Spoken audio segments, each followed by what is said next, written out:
Do you want to have a spooky paranormal discussion with us? Come join us. Warning, this show is for entertainment purposes only. The views and opinions expressed are theories, folklore, historical, fantastical, and speculation, and not to be taken as pure fact. Viewer discretion is advised. Melanie, Lightbeam, and the Shamrock Pixie join forces together to bring you paranormal, strange, unusual, scary, spooky, or just overall unbelievable stories and discussions. Viewer discretion is advised. This is an open talk show discussing all things paranormal. We encourage audience participation. So sit back, grab some popcorn, share out to your friends. Together, we can explore the paranormal. Don't forget, subscribe to everyone, hit that like button, share out, or for super chats as a thank you. Have fun and enjoy. Welcome to the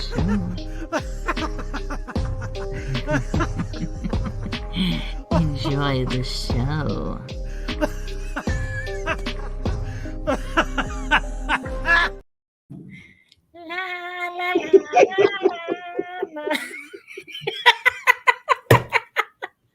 Okay, is that not like the creepiest thing? I was working on that. I was not expecting you to come on and have that. La la la.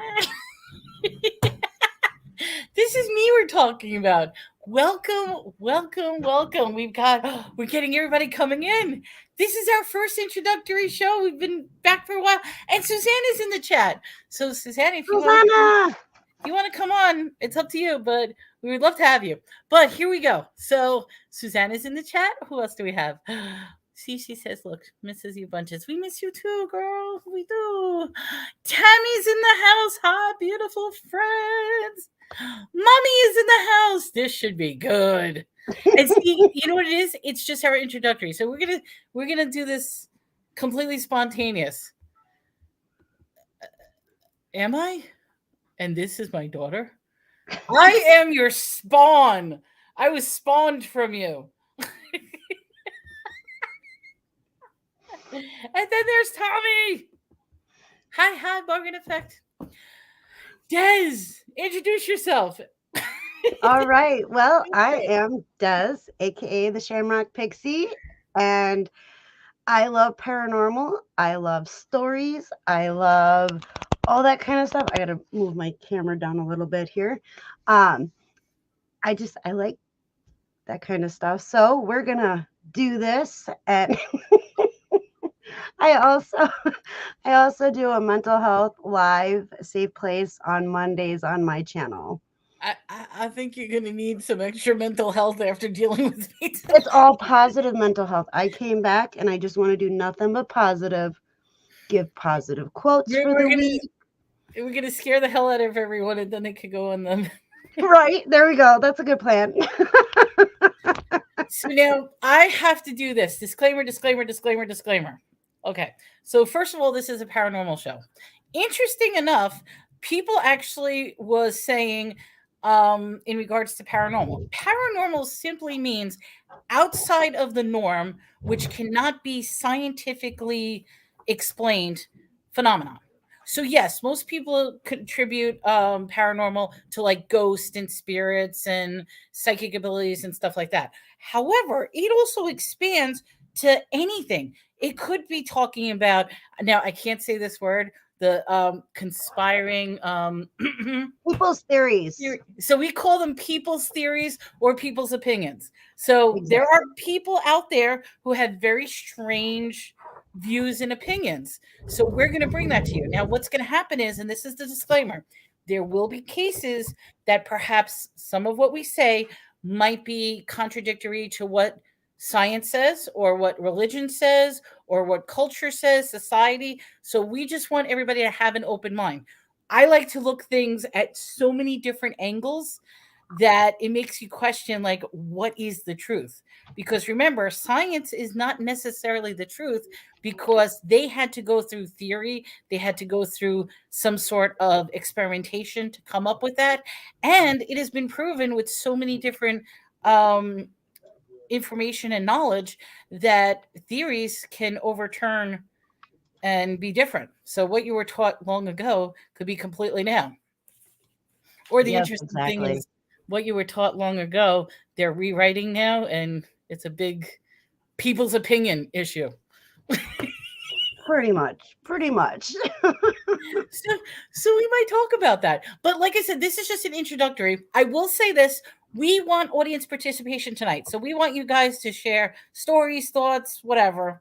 Because next week, we actually do have a planned presentation for you. Des, do you want to tell them? Because this is her topic for next week. I'm going to do my crazy research and try to find the extraneous weird stuff out of it. But I'm excited about the topic. Okay, so next week's topic is the missing 411. And it is once you start with the first, let me think of the word, the first case, you get drawn in. That's what happened to me. And I have upstairs right now from the library 3 or 4 books that I checked out. I have a notebook that I've been, writing different cases in or cases on in it. There's some theories. Yeah, we gotta be careful. Normal theories intertwined with the missing 411. But otherwise they are just very intriguing. You're like, where'd it go?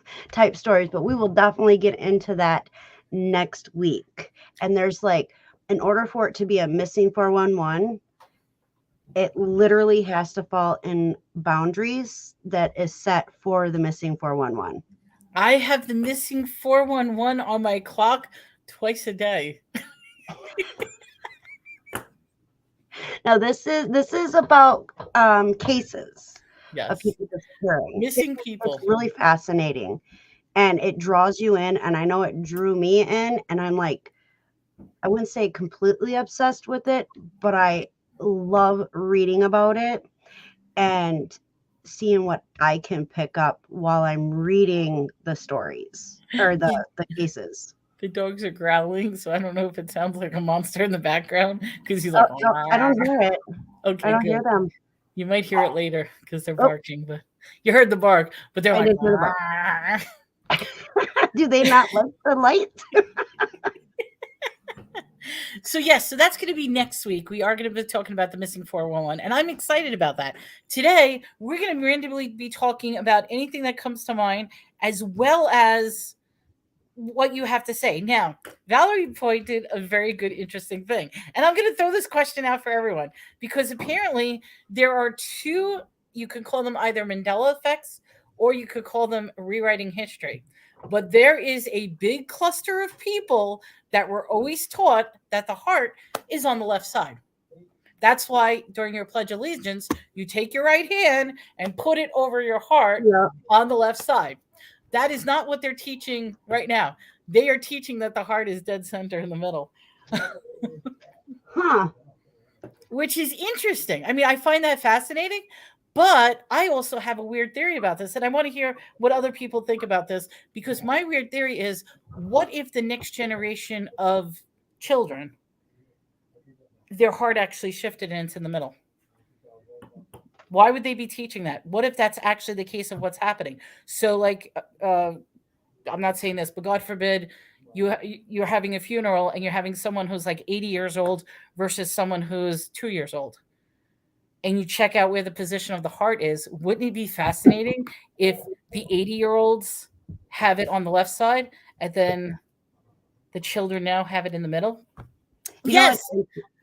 Susanna, that was what we were always taught. You take your right hand, you put it across your chest. It's right where your left breast is, like under your left breast. That's where your heart is. According to Google, that's no longer where your heart is. It is now dead center. Dead center in your chest. And even if anybody watched Pulp Fiction, That's a famous where the famous adrenaline scene where he takes the little marker, draws a little mark on the left side of the chest. He says, "You got to go through the breastplate," and then takes the thing and goes right through. I don't think I've ever seen that. Let me grab my notebook. Oh, you never? Oh, yeah, right. Notes. I got my little notes here. So stuff like this, we love to hear things that you guys have to say. So if there's anything weird, I know Jaslyn is getting CPR certified. Okay. The first Wednesday of March. So ask her where the heart is. And she's real big into like health stuff. Like she loves reading about health and especially the heart. And so they're teaching dead center. And the other one is the kidneys. This one freaks me out because I have always told when it comes to the kidneys are not protected. I was always told they're on your lower back in the like the fleshy part on both sides. Mm-hmm. And that's why you never want to do a kidney punch, because if you like kick somebody or punch somebody in that fleshy part, it'll rupture. Correct. Well, guess where the kidneys are now located? Under your ribs. Much higher. Not. That's what they're teaching. The kidneys have moved. See, she's been hearing too many of my conspiracy theories. Oh, I get that. She's been hearing too many of the people, but it's not a people's opinion. You Google it, they will talk about where the kidneys are and where the heart is. And when you read it carefully, it's like, wait a minute, that wasn't where the kidneys were. Susanna says, when I did CPR, we always did CPR chest pumps in the middle of the sternum. Yeah, that's how I've always seen it. Tommy, when you were CPR certified, did you have the same thing as what Susanna's saying, where you guys did the chest pumps in the middle of the sternum? Because he was CPR certified when he was younger. He was a lifeguard. He's saying middle of the chest too. Yeah. So now here's a question. Why are so many people remembering that they have been taught that it's on the left-hand side? I mean, it's a big population. I mean, if I went around, did anybody object to me that when I said the heart is on the left-hand side? Nobody did. No. But yeah, look what we're saying. When you're doing CPR, you're doing it directly in the center of the chest. So it's like, okay, which one is it then? Interesting, huh? See, I would think, okay, so I've never been CPR certified, but I've seen it, and I would think the reason why they would be pushing in the middle of the chest, the sternum, is because it's pressurized. That flex to the ribs to get the heart pumping. Susanna says because it's more so on the left side, but it's under your breast, left side, breast crease. Right here. Because your spleen is right here, is really close to your heart. It's like there. So that's just an interesting, weird thing. I mean, I know our topics are going to be so broad, and there'll be times where like Des will say something or somebody in the chat will say something and be like, oh, I got a story for that. And that's okay. We can do that here. Yes. There's, like I said, we're keeping this as a completely open forum. Today is just a fool around show because we wanted to say, hey, welcome back. We're doing paranormal again. Because if anybody noticed, I completely changed my schedule with auctions and everything because I only do 2 auctions a week now. So, and then Monday I do gaming. So if you like gaming, I do gaming. Des does mental health. I do gaming. But that's a way that's something that you like to do. So that's cool. I don't know actually I'm having fun with it. I didn't know I like to do it. You know what I mean? It was something just out of the blue that says, here, try this game. And I'm like, I am loving this game because I'm becoming like, okay, I probably can't say this. I am becoming like the town whore because my goal is to date everybody in town. And I mean, this game is supposed to be like, it's for 13 years old and up. It's not even an adult game, but it's like a teen, 13 and up. But there is some raunchy stuff in this game that that it's like, what's going on? And then when I tell people, because I guess I'm the type that interacts with the characters more so than playing the actual game. So because I'm interacting with all the NPCs, I'm getting like the dirt and the secret things that are happening within the town. And plus I'm dating all of them. I don't think Des can keep a straight face. Wait. I've been spending too much time down south? Why, am I getting my accent? Oh, playing with 13-years. I'm not playing with. No. I'm saying the game. Yeah, the game is for 13 plus. I'm not playing with 13-year-olds. But here, okay, like, all right, I'll just say this and then we'll get back to like weird stuff. There is, I shouldn't even be talking about this, but there is a scene where the local bounty hunter is like a little small person and he looks like a kid. However, one of the bandits decided to dress up like the small person, but the bandit is actually a kid. So you're thinking the bounty hunter is in like 40, 50 years old, but now the bandit, who's like 7 years old, is dressing up like this little person, pretending to be him. So he falls in love with one of the children in the thing. And he goes and he's dressed up like the 50-year-old bandit, goes up to the child and is basically like, oh, I really like you. Do you want to go on a date? And the kid's like, stranger danger, and runs away. And I'm like, that is so wow.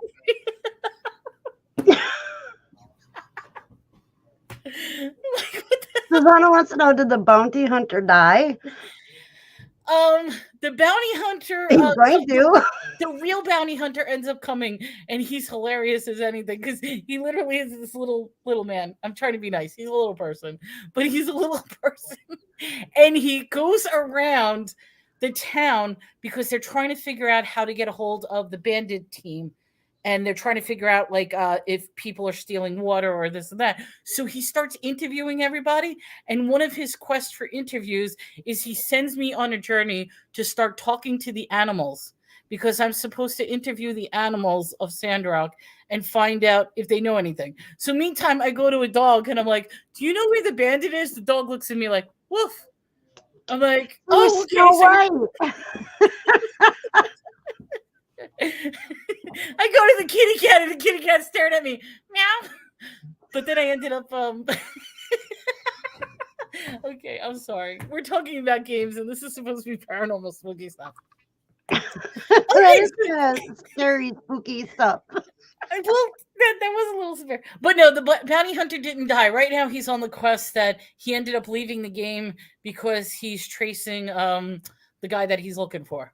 So I haven't gotten too far yet. But according to the storyline, I'm about I'm like 40% into the game. So I still have a long way to go in the game. Oh wow. Yeah. But WTF now. It's getting worse. I was like, what the WTF? All right, so I'm gonna be the first one. I'm gonna throw out a question to you and I'll answer it. And this is a question for everyone else. Do you believe in ghosts? I do. You do. I believe in ghosts too. But then again, and everybody else in the chat, do you believe in ghosts? Because I mean, I could talk to people. There are people who are like, nope, ghosts are just a figment of your imagination. There's no such thing as ghosts. When you die, you either go heaven, hell, or wherever you go, or you just die and turn to dust and nothing ever happens to you. No, I do believe in them. I strongly believe in them, actually. Spirits. So Susanna believes in spirits. I've been thinking about something because I had a really weird experience lately. And the one thing I'm thinking of is, what if what we are assuming is ghost is actually a snapshot of an alternate dimension that's coinciding with where we are right now? So like a different realm. Yes. Oh, I know this. I know this. Like it's another dimension, like different dimensions. Yeah. Yeah, There's like supposedly 7 or 13 different dimensions. And there's possibly more. And but think about this. Say there's 13 of me running around, and each 13 of me has a completely different personality, and they're in their own little realm and dimension. But then all of a sudden something happens where maybe number 6 and number 7 are too close at the same time, so they'll start seeing each other. But they see each other, but because they can't identify the full form and they're only seeing like a snapshot, what if it's images of your other life? Or even what if it's your past lives? You know, I had to bring this up, but make it bigger because you were talking with your hands and I couldn't see what you were doing. Oh, I'm sorry. I'm a hand. That's the Italian in me. I got to sit on my hands. That's fine. I was just trying to see what you were doing because you were explaining, and I was trying to follow along. And I'm sorry. I talk with my. Valerie says hologram. Possibly. Project Bluebeam. Write this down, everyone. Look up Project Bluebeam, because what they're saying is the odd stuff that's going up in the skies and everything is part of Project Bluebeam, where they're going to be putting holographic images of aliens in order to instill fear and all kinds of nasty stuff, so that people think they're seeing either angels or aliens or some sort of weird stuff in the sky. People see weird stuff in the sky all the time. I mean, okay, so I don't know if it's going to kind of direct us into a different direction. That's okay. We're on a roll. Let it just flow out. Okay, so I don't know if any of you know who Josh Gates is. I don't. He's on Discovery Plus. Sorry. And so when the government recently, what was it, last year, released the alien files or whatever it was. Okay, so he actually was live covering that as it was released. And it was pretty interesting, but he's got a list. I'll actually copy them on Discovery Plus. So if you have the streaming platform Discovery Plus, he's got a bunch of different shows on there. And he is a archaeologist, and he also has a degree in production, stuff like that. But he is, let's see, where's all his shows? He's got the Expedition Unknown, Destination Truth, Expedition X. Then he's got Josh Gates Tonight. He did a Expedition Back to the Future. For anybody who likes that show, he actually did a show on that. See, I'm writing this stuff down.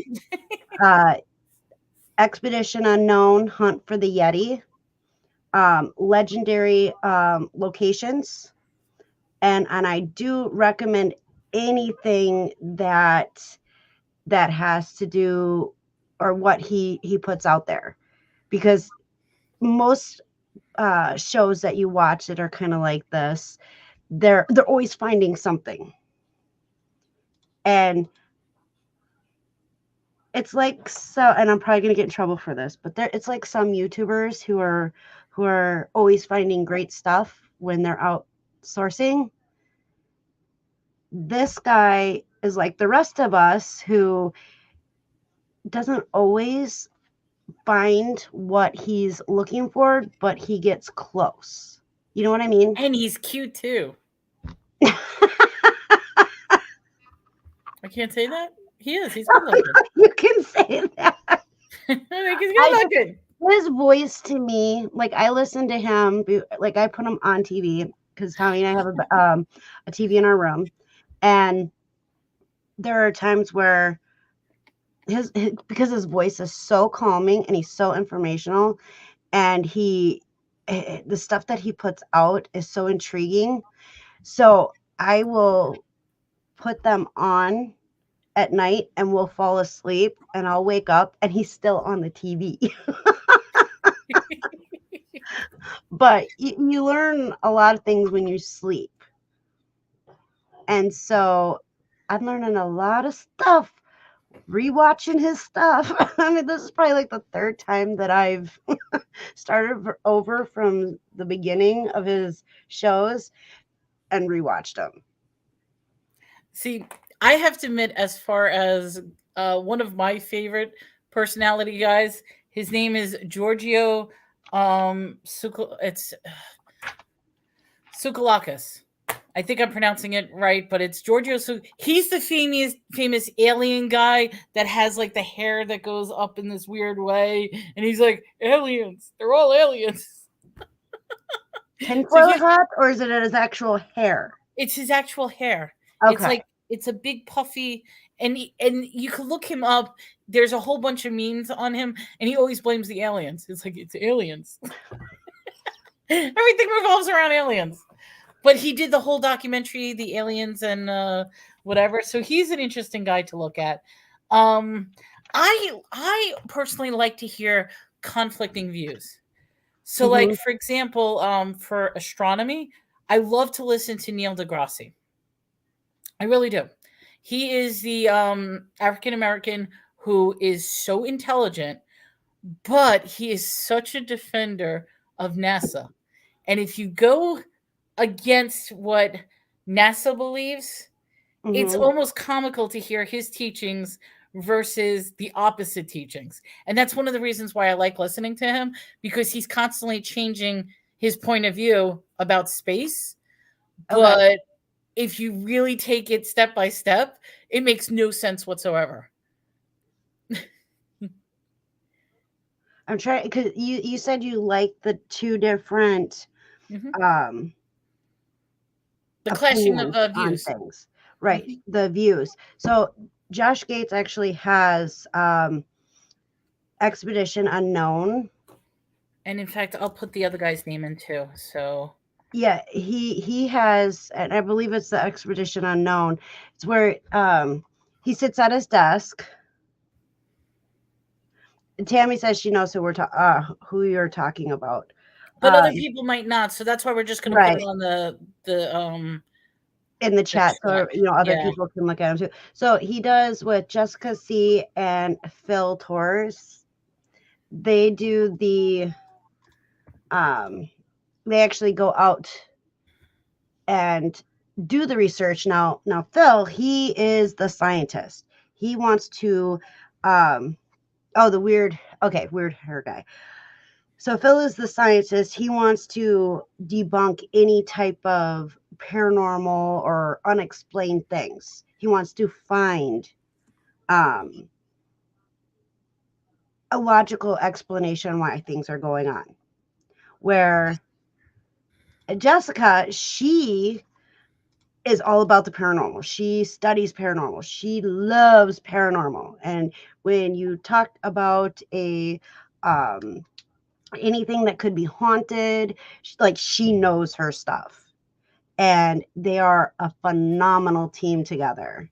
And so they just released the new episodes for this season, and they left it at a cliffhanger last night because it's released every Wednesday. What was Mackinac Island, which is way up on the tip of Wisconsin, Michigan area. Right where you are. And they were there, and I was so mad because I want to meet all three of them. And they were so close. I have to admit, when they start doing documentaries or programs on places that you've either been to, lived, it gets really creepy. Like, for example, Netflix did a new documentary where they were doing different paranormal alien things from different cities. And the very, very first episode was Stephenville, Texas, where I moved from. And I knew Stephenville had a very, very weird history with aliens. In fact, I'm insisting I saw an alien, a UFO one time. I'm insisting. I'm like, you could think I'm crazy, but I'm like, it was the weirdest. It was the weirdest thing I've ever seen. And it was me going to was going to an estate sale early in the morning, and I wanted to get there. Hello, Chu. Welcome to the show. So I'm going to an estate sale, and there's these bar of lights. It's like a horizontal bar of light, and the lights are blinking like ding, ding, ding, ding, ding, ding, ding, and then all of a sudden, it just disappears like zoom, and then there was 3 black helicopters from the military went zooming after them. So I'm like, that's an alien. And you know what? You very well could have seen it. Well, UFO, because, well, you couldn't identify it. And that's technically what a UFO is. It's an unidentified object. Which I just need to clarify one thing, and this you guys can look up. Congress has officially made the announcement that there are what is called UAPs. They don't call them UFOs. That is the new term, yes. Yes, the new term is UAP now, which means unidentified aerial phenomenon, which is interesting because that now broadens the thing. Because aerial phenomenon, this is just hinting what I said before, Project Bluebeam with the holograms in the sky, the whole idea of the firmament. If you really want to get weird, we could talk about Nibiru. That's why the clouds have been so weird lately. But my mom has a theory on clouds, and I'd have to ask her again what that specifically is. Forgive me, Mother. But she thinks the planes has something to do with the planes and the gases that come out of the planes. Yes. Here's the story. They call them quote chemtrails. If you ever see lines that just go straight lines, like cutting in like X's, and it's coming out from behind the planes, okay, they will tell you, oh, that's just the exhaust because it's so high up, it's cold, that the exhaust turns into ice and that's what they're going to tell you. However, when you start seeing that, follow what happens 3 days later. Look at the clouds, because all of a sudden you'll have a completely clear sky. They start with the chemtrails, and then 3 days later, and the weather gets all messed up. The weather gets messed up. You got clouds all over the place. It's really, really weird. And lately, I have a very strange theory, because for me, the clouds have been way too low. I have no idea why, but the clouds seem much lower than they usually are. And I know some people could say, oh, well, that's fog. And like, no, the normal clouds that are usually way up in the sky seem to be so much lower that something's going wrong. Like there's something up. So I've been cloud watching lately. I've been told to cloud watch, but you know something? I was cloud watching even before I was told to cloud watch. So I've been continuing to do that. Look at the clouds. They'll give you the answer. So if anybody wants to know, and like I said, what we also try to provide here is we try to provide information that you can look up and do your own research. Remember, just because we're doing research doesn't mean that it's the truth. It's just, like we said, we're calling them people's opinions or people's theories, because we can't use the CT word. YouTube doesn't like the CT word. But one of the things we did do research and did not see it on the list. There is a list of words that YouTube does not like, and it is not on there. And we saw a couple different lists, and it wasn't on there at all. But I also realized that YouTube also does weird things where it goes through words. Cycle of words. Like one time, you could not type the word dog. If you just wrote the word dog in YouTube, it would erase it. It was like a weird thing. And there's sometimes that happens. It's like certain words will just not show up. It obviously was fixed, but I did an auction where we always do keywords and nobody could type the word dog. You try to type it, nobody sees it. It was very weird. That is wild. Yeah, there was words on there that were really strange, and like, why would that be on there? And then it's like, okay, I guess. Now, one of the things I do want to mention is a HARP program. HAARP. Don't tell me what the letters stand for, because it's but that's what controls the weather. So any type of, that's the weather phenomenon. There's a a scientific base off of Alaska, and when that base starts going crazy, you're going to get some weird weather phenomenon, whether it's tornadoes or hurricanes or floods, tsunamis, yeah, yes, all that stuff. Rain where there's not supposed to be rain. Did you hear? Okay, speaking of weather, did you hear that in Death Valley they actually have a lake now? There is a temporary lake right now. No. Oh yes, there is. In Death Valley, I got to look that up. Yeah, it's the driest. According to what I was reading, it is the driest area in the world, and it actually has a lake. They're actually offering people to go kayaking. It's deep enough to where you can go kayaking on it. I'm wondering if that's like the salt lake. I can't think of it. The Dead Sea. This Dead Sea is like highly salted. Would the Death Valley one be highly salted as well? That I don't know. Okay, I gotta look into that. But I couldn't believe it. And it started last fall, I believe, or last summer. They had all the rain and the just all that wild weather where there was a lot of water. Now Death Valley has a lake. And that's off of an extinct lake. That's the thing. It was a lake at one time, and then it became extinct, and now it's back. Tammy, I hope you don't mind me saying this, but she shows a lot of pictures every time she had a flood in our area. And it's like, and this California, Death Valley, California, you know what I mean?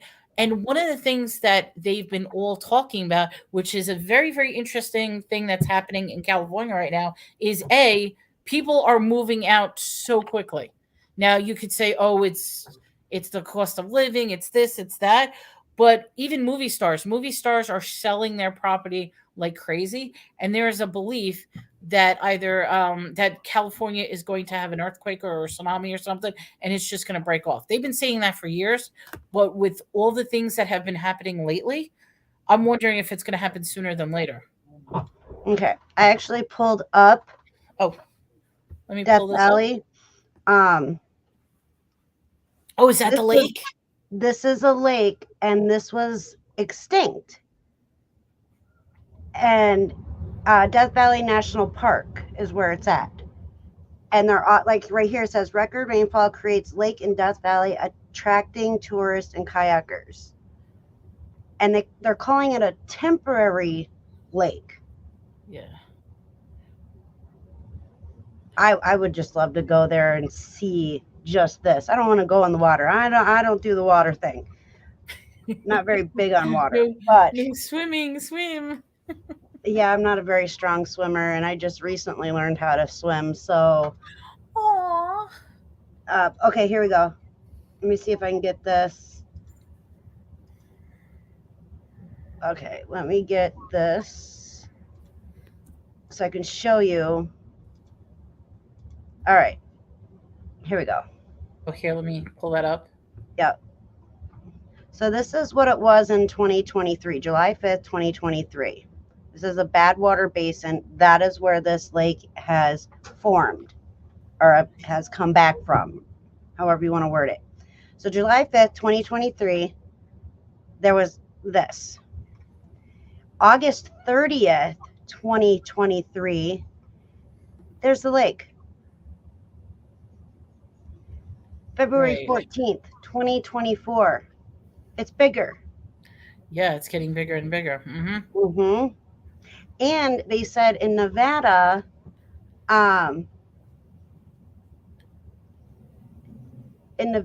it Lake Mead, now it was drying out for the last couple years. You know, the water level was going down, but it's now at an all-time. It's higher than it's been since it started going down. So I mean, I think it's interesting, and there's so many different things and so many different topics that we can cover. Oh yeah, there is. And that's why we want to open this up to everybody in the chat. If there is a topic, a discussion, an idea, something you heard about, a story, put it in the chat. Let's talk about it. I mean, we want this to be just as interactive as it is for us. And I mean, we're having fun tonight. I mean, I got the little lights going. I got my little, woo, which I do have to say. What did everybody think of the intro? I thought it was creepy. I know And by the way, Susanna said it was creepy. and by the way, yes, that little girl speaking is me. I am the creepy one. La la la la la. That was me. Without any voice changers or anything like that. So I know somebody once said to me that I need to do like voiceovers or cartoons or something like that. Mm-hmm. I'm going to start practicing that. So who knows? I mean, look at the Masked Singer YouTube style. I mean, nobody knew it was you. I know.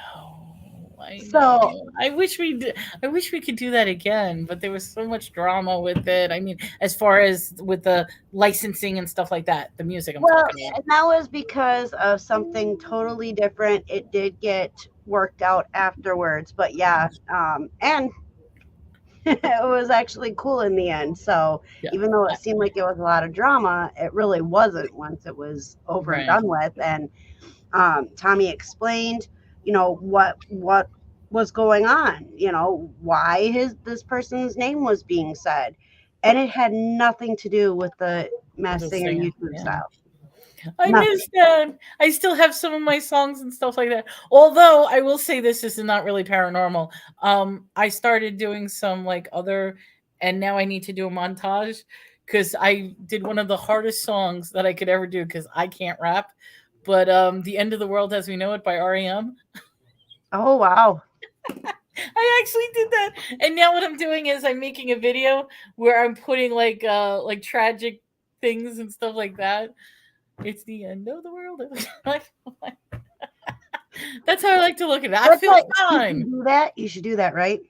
Yeah. And we'll use it as the closer for the show. Yeah, but you know something? It's a copyright strike. Not when it's your voice. But still with the background music. Yeah. Oh yeah. It is. I know. I'm now officially monetized. So with shows like these, that's why I'm trying not to use the C word. But with shows like these, they don't like it. I get it's like bad girl, bad girl. Uh-oh. Ruh-roh. I got to be careful what I say, how I say it, what topics we're talking about. Which, speaking of which, we were talking about the water. I have this theory, and it's one of the theories that I've never heard before. So just because I have a theory doesn't mean I believe this. But remember, when it comes to the scientific process, the first thing is you're going to ask a question. So I asked a question. The next thing you're going to do is you're going to research the information to try to come up with the answer. And then you're testing different variables with that. So now here's a crazy thing, and it's combining a whole bunch of theories all together. So now fact, the first issue is the world is going through a drought. Mm-hmm. It is. That's a fact. The world is going through a drought. In other areas, the world is getting flooded. Like you mentioned, Death Valley is getting flooded.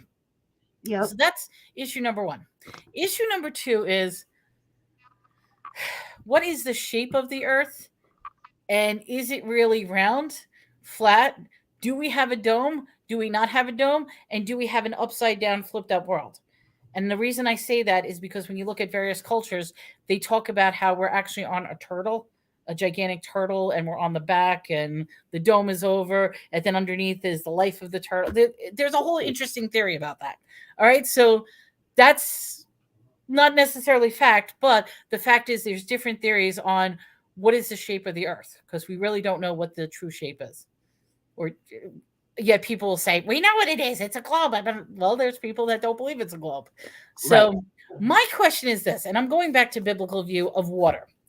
What if we really are flat, but we are in a ball? Okay. So just think about this. So think of it like a gyroscope. Like, you know, that thing that it has the ball in the center and everything else moves, but the ball will always stay upright no matter how many times you move the other one. It's a really cool scientific thing that looks like this really weird ball. And no matter how much you roll it, throw it, do it, whatever, the thing that's inside will always stay upright in the correct position, no matter how much you move it. So now they're trying to say that where the Earth's spinning at like, I don't know, like 240,000 miles per hour or something like that. So what if we actually are a stationary flat plane, but around us is spinning, and that's where they're getting the whole globe idea? I don't know, but that would explain why I'm tripping all the time. Even if we are, I trip all the time. Yeah, and that's the equilibrium. But the question is, going back to the Bible, because I do want to bring religion in. That's another thing. Religion is a fascinating thing to look at the historical. But in the Bible, it talks about waters being above and waters being below. Mhm. And that's why there's the whole firmament. So here's my crazy theory. Let's just say we are flat and there's waters below us and there's waters above us. And for whatever reason, the waters are now sinking to that watery bottom below. And if that's the case, we are starting to rise up because it's flooding underneath and our plane is starting to rise up, which could explain so many crazy things, such as the severe weather changes, people going crazy.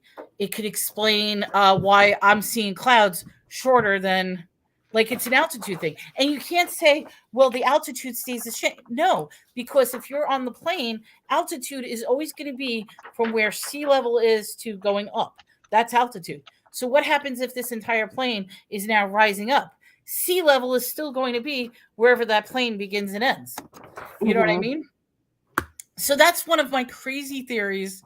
But I can't even say that word. I said crazy. That's one of my crazy questions.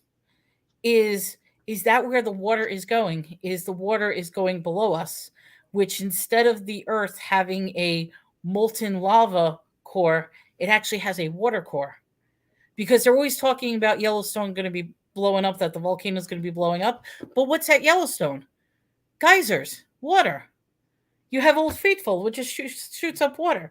So what happened if the explosion? But that's hot. So maybe there's, you got the water table where people drill to do their wells.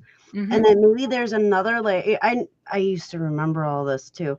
So you got many different layers of the earth and stuff. And so, or the land. Okay. And so you got the water table, which is what, how we get our water for wells and stuff like that. But then the geysers, they're lower. I mean, they're much lower down. So obviously, there's another level in between that water level and then the second water level. But then underneath that one is the lava, because obviously lava comes from deep within. So that's what heats up that water above it to make the geysers. And makes it pressurized, right? Right. And then maybe underneath that lava area, maybe there is another level of water. Because if you notice, there's different layers. It's like a lasagna. There's different layers of water depending on where you are in. So maybe it's like a lasagna. And see, what I fail to understand, and like I said, I mean, a lot of this is speculation, theory, whatever.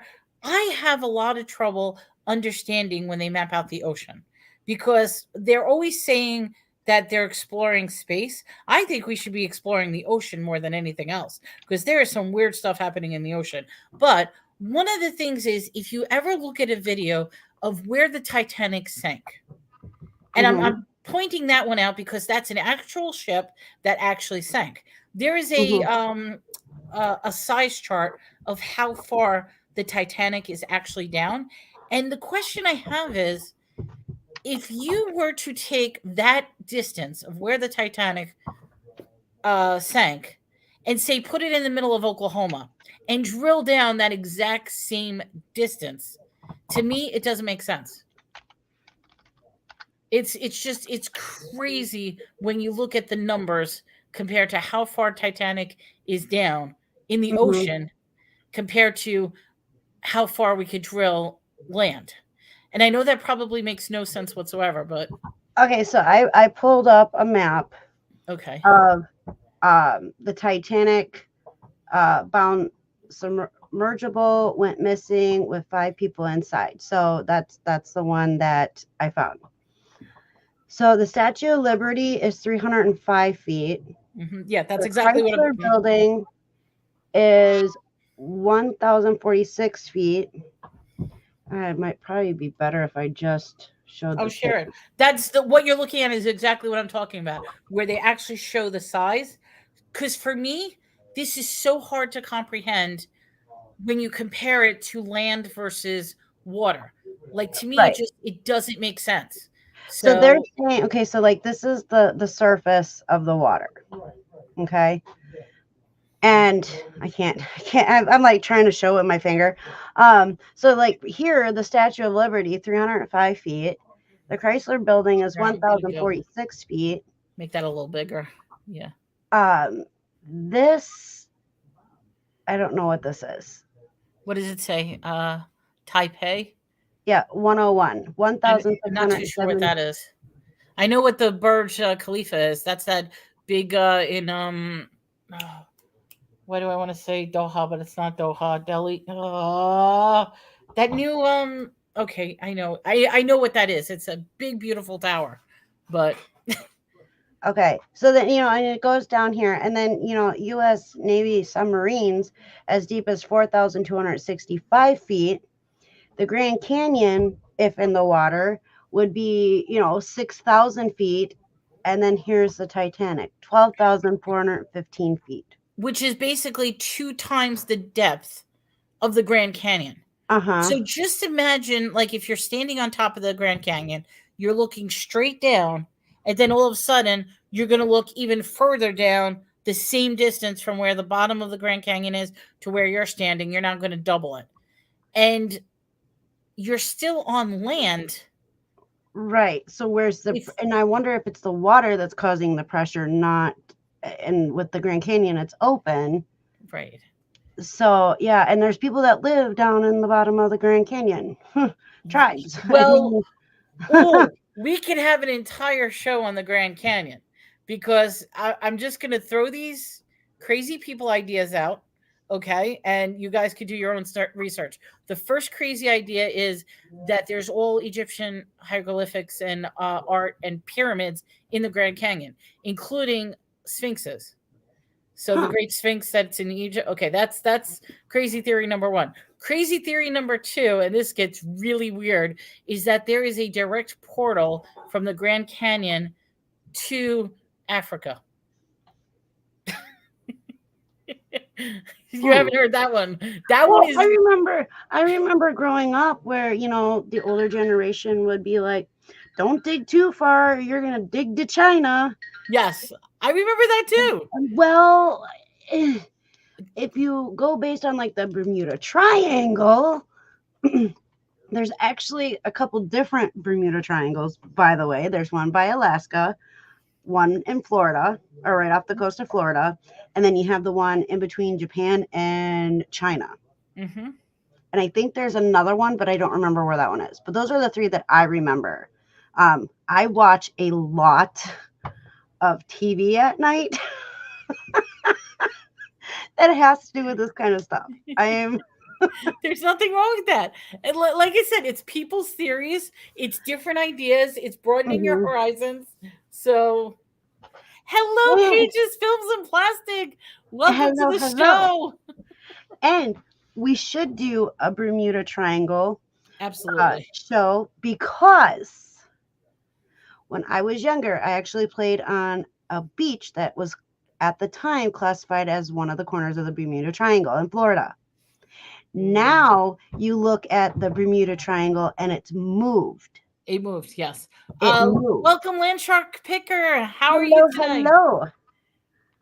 Yeah, well, that's another reason. Okay, that goes with my theory as well, where we're talking about how elevations are changing, how things are changing. And even like I said, for me, it's so hard to grasp how deep the ocean is and then compare that to how deep the land is. Because, all right, when they used to say, if you dig too far, you're going to end up in China, that also doesn't make sense because, all right, if you dig too far, then technically we're supposed to be reaching the core, which is all fire and lava. So you're going to be burning up before you even get a chance to dig to the other side. But when you're a kid, I guess it's one of those things where when you're a kid and you're digging up the yard and your parents really don't want you to be doing that, and they tell you that. I mean, that's how I took it. Not that I did a whole lot of digging, although it after learning about Josh Gates and what he does, that would have been a really awesome career path because I like history. I love history. And it could still be a career path because we could be going crazy and have these crazy weekend discussions. People are going to follow us and be like, these girls are crazy. Or at least Melanie's crazy. I used to play on one of the corners of the Bermuda Triangle back in the day. Come on now, who could be more crazy? I believe, yeah. You mentioned the Bermuda Triangle, Florida, Alaska, Japan. Look, and I mean we're jumping ahead, but coincide with ley lines. Very, very interesting ley lines where those are located versus where the pyramid ley lines are. But then once again, you have to look at the flat Earth map versus the regular map. Now, once again, I'm going to disclaim this. Whatever we say, a lot of it doesn't necessarily be what we believe in. Right. But I'm going to give alternate views. This way you could do your research, and it might be contradictory to science, contradictory to religion. It might be some strange stuff, or it might be something like my theory that I just said in regards to the water. I am fascinated by the fact that how deep the ocean is and how deep land is and all that other stuff. Yeah, so, and unfortunately, I will say that, the Missing 411 is like right up my alley. And I would have loved to have been, out there finding new old civilizations, you know what I mean? But yeah, and like Mel says, we're doing we're looking at all these different sites, and we're going to give you, she's going to give you the scientific part. I will give you the paranormal part. if you even consider my stuff the scientific part. Well, and I mean, we're going to give you the theories that are being said out there. Yes. We're going to explain the best that we can everything, and then if you want to take a little bit from this one, a little bit from that one, and a little bit from this one and put it together, and that's what you want to believe, more power to you. We are not going to stop anybody from believing what they want to believe. Mm-hmm. It's just we're going to give you some ideas and some things that we found. And one of the things that I personally find fascinating is when the theories start merging together. Mm-hmm. So like when you're explaining one topic, but then a secondary crazy theory ties into that other topic perfectly, and you start getting this map, it brings you down rabbit holes that you cannot believe. And that's why I'm so fascinated with this, because it's completely crazy at times how just what if everything we're saying was absolutely true. That's the what if part. If what we're saying is absolutely true and that we've been lied to our entire lives, what would happen? Like my mom, I don't know if she's still here. She probably went to bed. But one of the things she says is she's like, who cares? And I'm like, well, if you find out for the truth that you've been lied to about everything and anything, you should care. But then she's right. Who cares? We're not going to do anything about it. Nothing's going to happen. It's like the Truman Show. Good movie. If nobody's ever seen that, that's one that everybody needs to say. Yes, the Truman Show. That's what popped in my head when you were explaining that. That to me would be like the closest thing, easiest way if somebody is not understanding what you're trying to say. Watch that show. Mm-hmm. Because that was really trippy. She's like, I'm here, who cares? No, I was saying that, not that I don't care about you, I love you. No, I'm saying that if you were told that everything you learned was a complete and total lie, you tell me who cares. Sorry, that's the dog. Hi, Beth. Beth's in the house as well. Welcome. Now, if I may point out something about the Truman Show, which is very interesting. Jim Carrey has been ostracized basically from Hollywood. He was one of the top comedians, and then all of a sudden he started going crazy, like really going crazy. And right now, like they consider him like off the wall. There are so many theories in regards to Jim Carrey, and one of them, which I find is fascinating, is if you take all of his movies, and we're talking all of them, Ace Ventura, Truman Show, Cable Guy. I mean, go down the entire list. Hello, Castlevania. Welcome to the show. You take all his movies. Mel Mel. Her name is Mel Mel. You're Mel. He's Mel Mel. Don't get confused because that's my new channel name is Mel Mel. Oh, I've always called Castlevania Mel Mel. That's fine. No, not a problem. But all his movies, in at least one part of the movie, proves a Mandela effect. Oh. And it's so fascinating. And it makes it even weirder because they're trying to say that Jim Carrey is trying to bring the truth out of what's going on in Hollywood. And every single movie, there is a Mandela effect reference. But what makes it fascinating is the Mandela effect really didn't come out that long ago. It was like almost because I don't know when the movies Ace Ventura, the original ones came out. They're old compared to now. I've never seen the Ace Ventura ones. Oh, they're so bad. It's good, but it's bad. Dumb and Dumber. They each make. I cannot stand Dumb and Dumber. I like Jim Carrey. Don't get me wrong. There are movies that I really, really like of his. The stupid comedy, I can't do. Yeah. Well, if you like non-comedy, definitely check out the Number 13. Yep, I love that movie. Okay, and the Sunshine of the Endless Spotless Mind, and the Sunshine.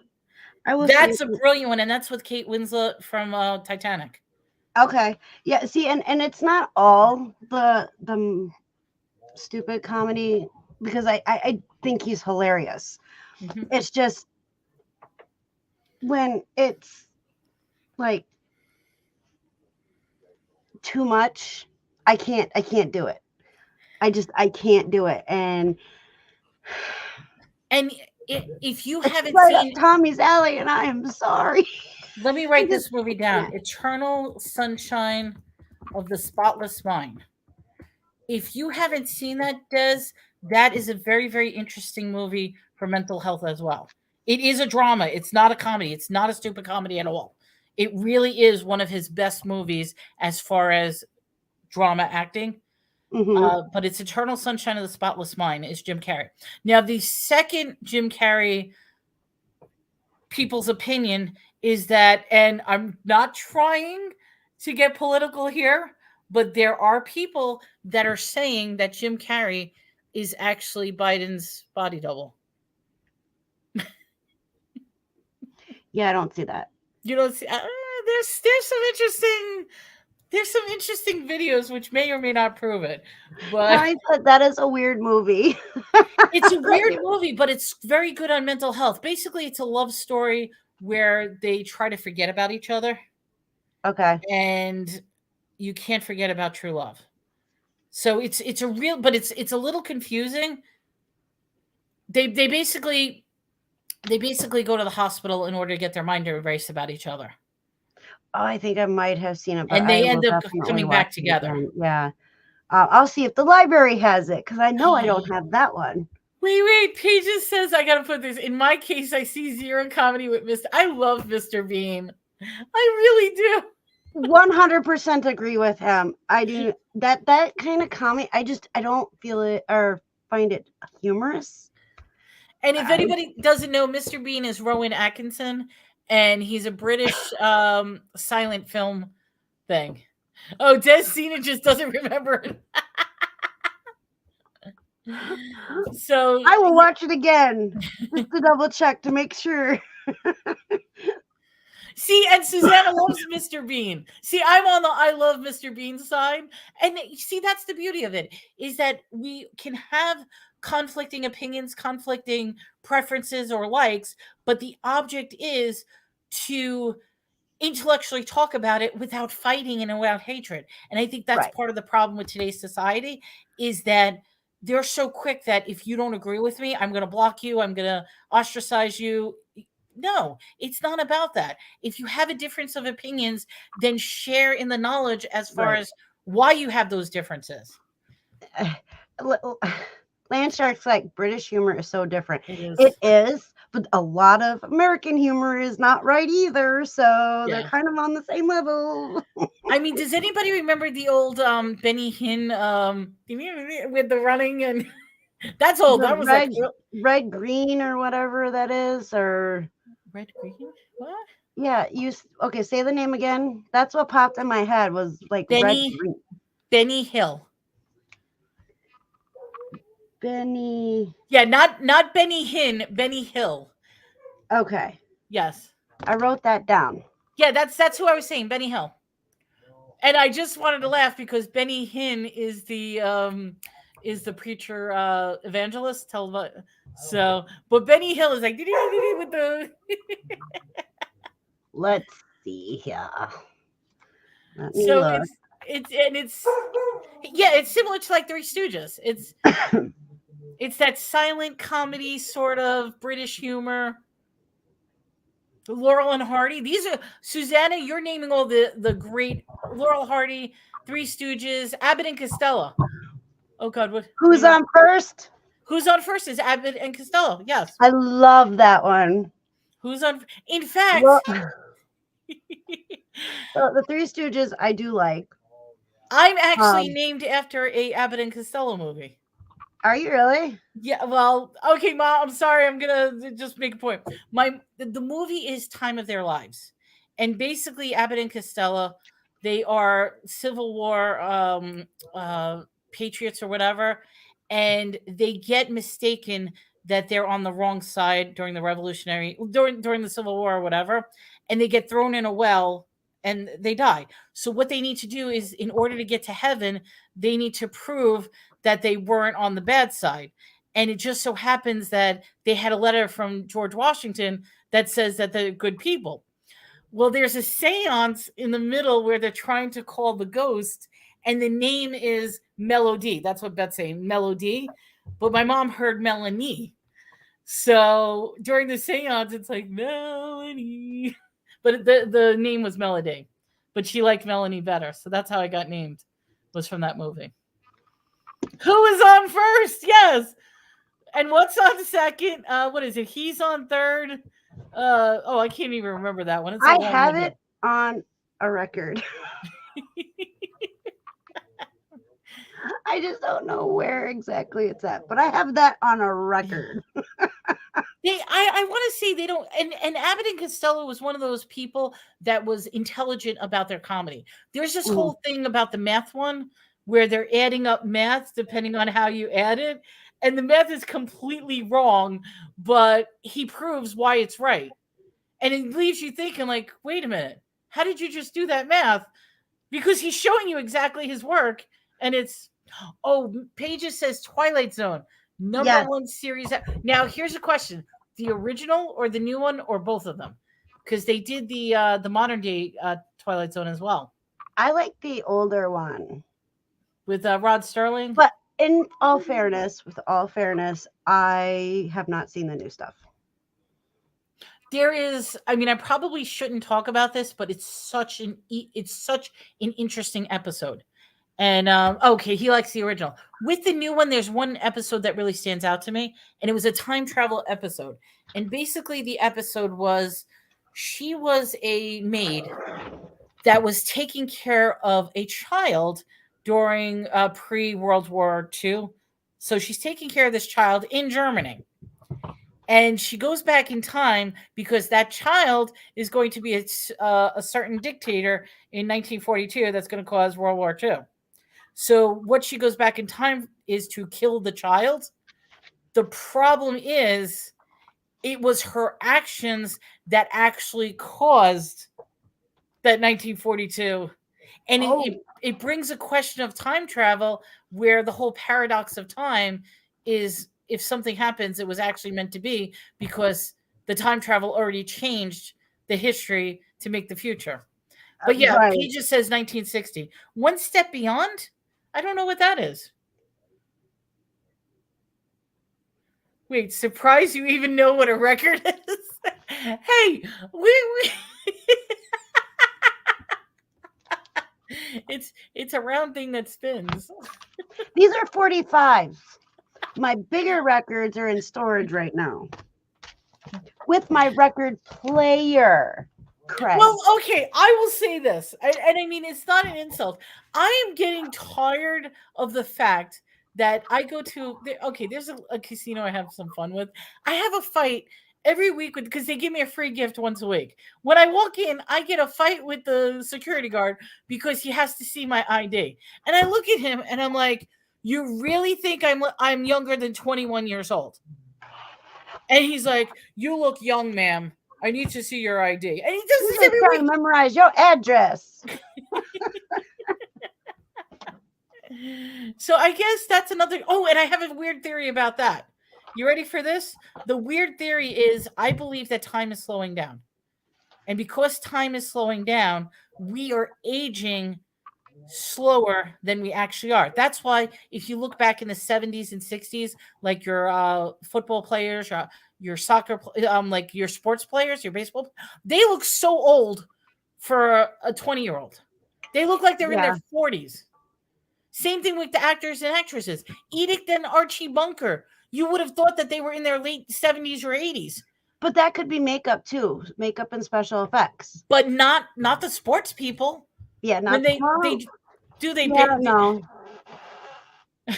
Oh, Susanna, my body doesn't think so. My boobs are looking kind of sad. Well, Land Shark Picker is saying it's all your fault, Susanna. Sit and spin. Oh, Outer Limits is awesome, but I like the Outer Limits as well. Maybe that was the episode I was thinking. Outer Limits, not whatever.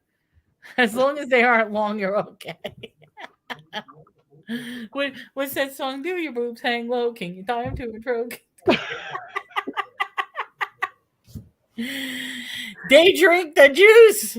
You like the juice? The juice is good. Oh my god.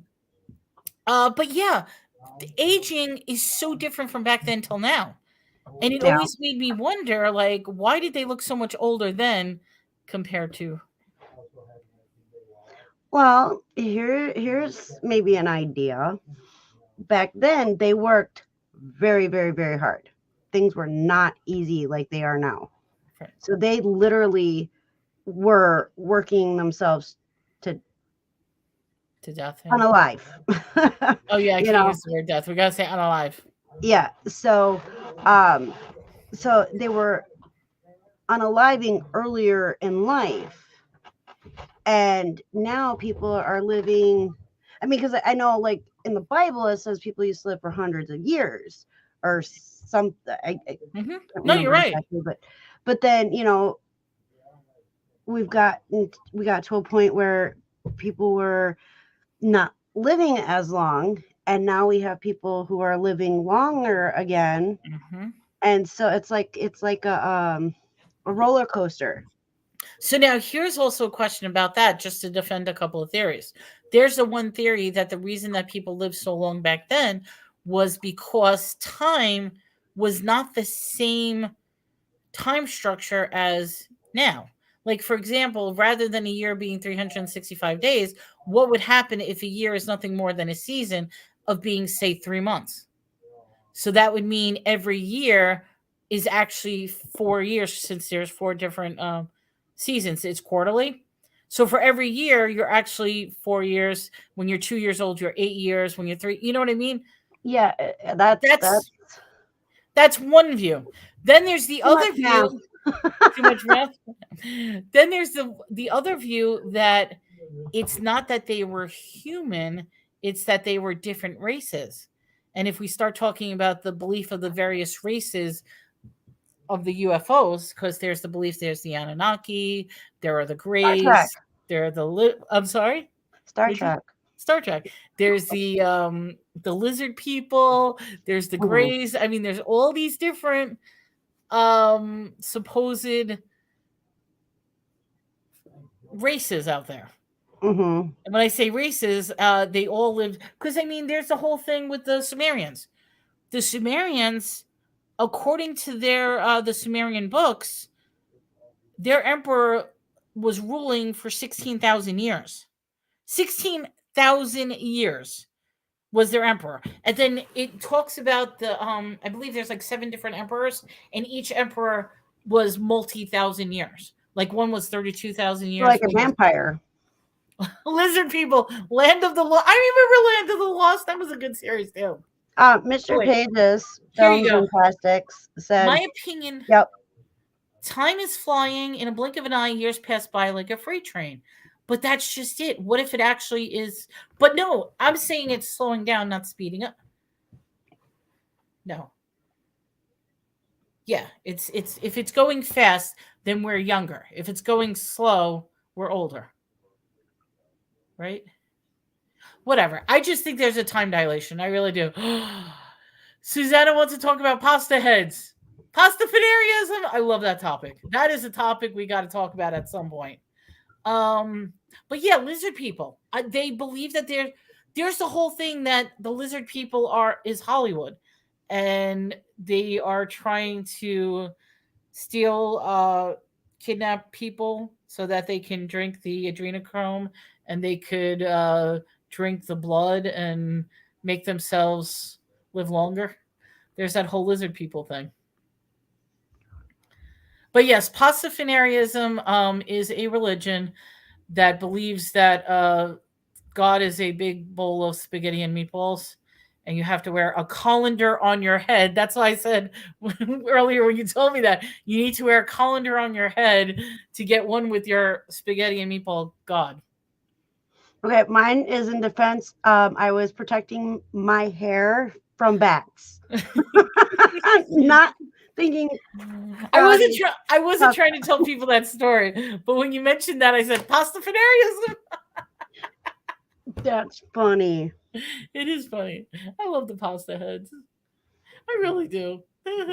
And their prayer is Raman. Like instead of saying amen, they say Raman. Oh, Jasmine will be right there. She loves her ramen. Yeah. So if you want, write that down. It's Pastafarianism. I'll write it down in the chat. Very interesting. Please. It's. I put pasta head. Pastafarianism. I think that's what it is. I'm probably spelling it wrong, but something like that. Pastafarianism. Look it up. It'll come up. Just look up the oodle spaghetti, the spaghetti monster. If you look up spaghetti monster, that'll come up. Oh boy. Hey, let me. The weirder the theory is, I think I enjoy it too much. Like if it's a really weird, baby. I'm sorry if you hear the dog barking. If it's the weirder the theory, the more fun I have. No. Weird theories. Yes, weird theories I have fun with. I really do. Oh, Valerie says the world is nuts. Yes. I'm already going on my second page. Hey, I've been writing stuff down too. That's awesome. This stuff, I love this stuff. I love talking about this stuff. And like I said, that's the idea between the show. We are going to be presenting some ideas that we learn. We want you guys to present ideas that and I mean, we love questions. We love if you want to know what's going on in our head. Hey, like I said, this is an open forum. So keep the chat going, and we will go as long as you guys want, or we'll end it soon. I mean, people are interacting, so this is fun. Right? But like I said, next week is going to be the mystery of 411. Yep. Missing 411. Missing 411. Definitely. Yeah, that's next week. I have to do research on that because I've seen some of the documentary, but I haven't researched it enough. So Des is like an expert in this topic. So I think it'll be much of an expert. I just really love this topic. It draws me in. And when you do research and something draws you in, you're like, that doesn't make sense to me. Okay, that makes sense, more sense than that. But we'll touch base on that next week. Yeah. I mean, I do. I have a notebook like this, that thick, not all full yet, but it's got notes and stuff in it, and of the missing 411. And I still have 3 or 4 books upstairs that I have to go through yet. And I got them from the library. I'm going to be looking up the extraneous weird stuff. Like, I'm going to be researching it. I want to find the weirdest thing that people say about the missing 411. So that's the route I'm taking, because whatever she says, it's going to be like the fact, and I'm going to be like, okay, well, guess what they say about this. Exactly. Yeah. And I think it's going to be a fun topic on that. So guys, oh wait, Paige says the world is crazy. We're bringing up Trump. Hope Trump does. We try, I will say this, we try to stay away from politics, but politics is so intertwined with a lot of these theories. Like what I mentioned before, there is a theory out there that people believe that Jim Carrey is Biden's body double. And it makes a very fascinating, if you follow it, considering they literally have Jim Carrey and Biden. Like, there's a video out there which shows their walking style. It's exactly the same. And we're talking about the stride, the length of the stride, the way he goes up the stairs. It's an amazing look to see it. I'm not saying it's true, but that's just one belief. And Trump, I'm going on the other side. Right now, there is just so much going on with Trump that I can't even keep up with all the crazy stuff that's happening. So yeah, there's a lot of stuff going on with them. Oh, wait, you didn't know about that? Okay, that is something to research. Research Jim Carrey as Biden's body double. You're going to be amazed at some of the videos that come up. So it's crazy. My theory is we had to bring up Trump. Susanna says my theory is Trump is an orange Oompa Loompa. He's an orange carrot. Oompa doopity doo. Now here's the funny thing. Google, I will say this. Google is fascinating with how much information they give you. Like, for example, I'll say this. If you type in about flat Earth on Google, every single site that they are going to give you is a disproof that the Earth is flat. It really is. It's pages and pages and pages of all the sites that disprove flat Earth. They rarely have sites that prove the flat Earth. Not that there isn't sites out there. Believe me, there are sites out there that will give you flat out proof of flat Earth, but Google will only give you the one side to it. And Google is known for that. They are known to be very biased with what they post and in what order that they post it. And look, I have so many notes on my desk. I am trying. My mom gave me a search engine that she uses when she's trying to find accurate information. And I don't know where it went. That won't help. It's like duck something, or DuckDuckGo is one of them. Yeah. Yes, that's the one that she uses. Mm-hmm. So, and even that, I mean, when you start comparing the search engines, you'll see what type of different websites come up, because you would think that it would be the same websites, like, because it would be the most. It's not. It's most certainly not. They are all biased in their own beliefs as to what website they're going to be promoting. And I mean, okay, dare I say this, and I'm not trying to get into an argument, but just look at the differences between Facebook, X, which used to be Twitter, and then the Truth Network, if anybody follows Truth Network. So when you look at each of these different social media platforms, you'll see what their agenda is, what they're promoting, what their ad policy is, and it's completely different depending on who's pulling the strings. Right. So, yeah. And me, I just like looking at all of them. I mean, I am so for TikTok. I absolutely love TikTok.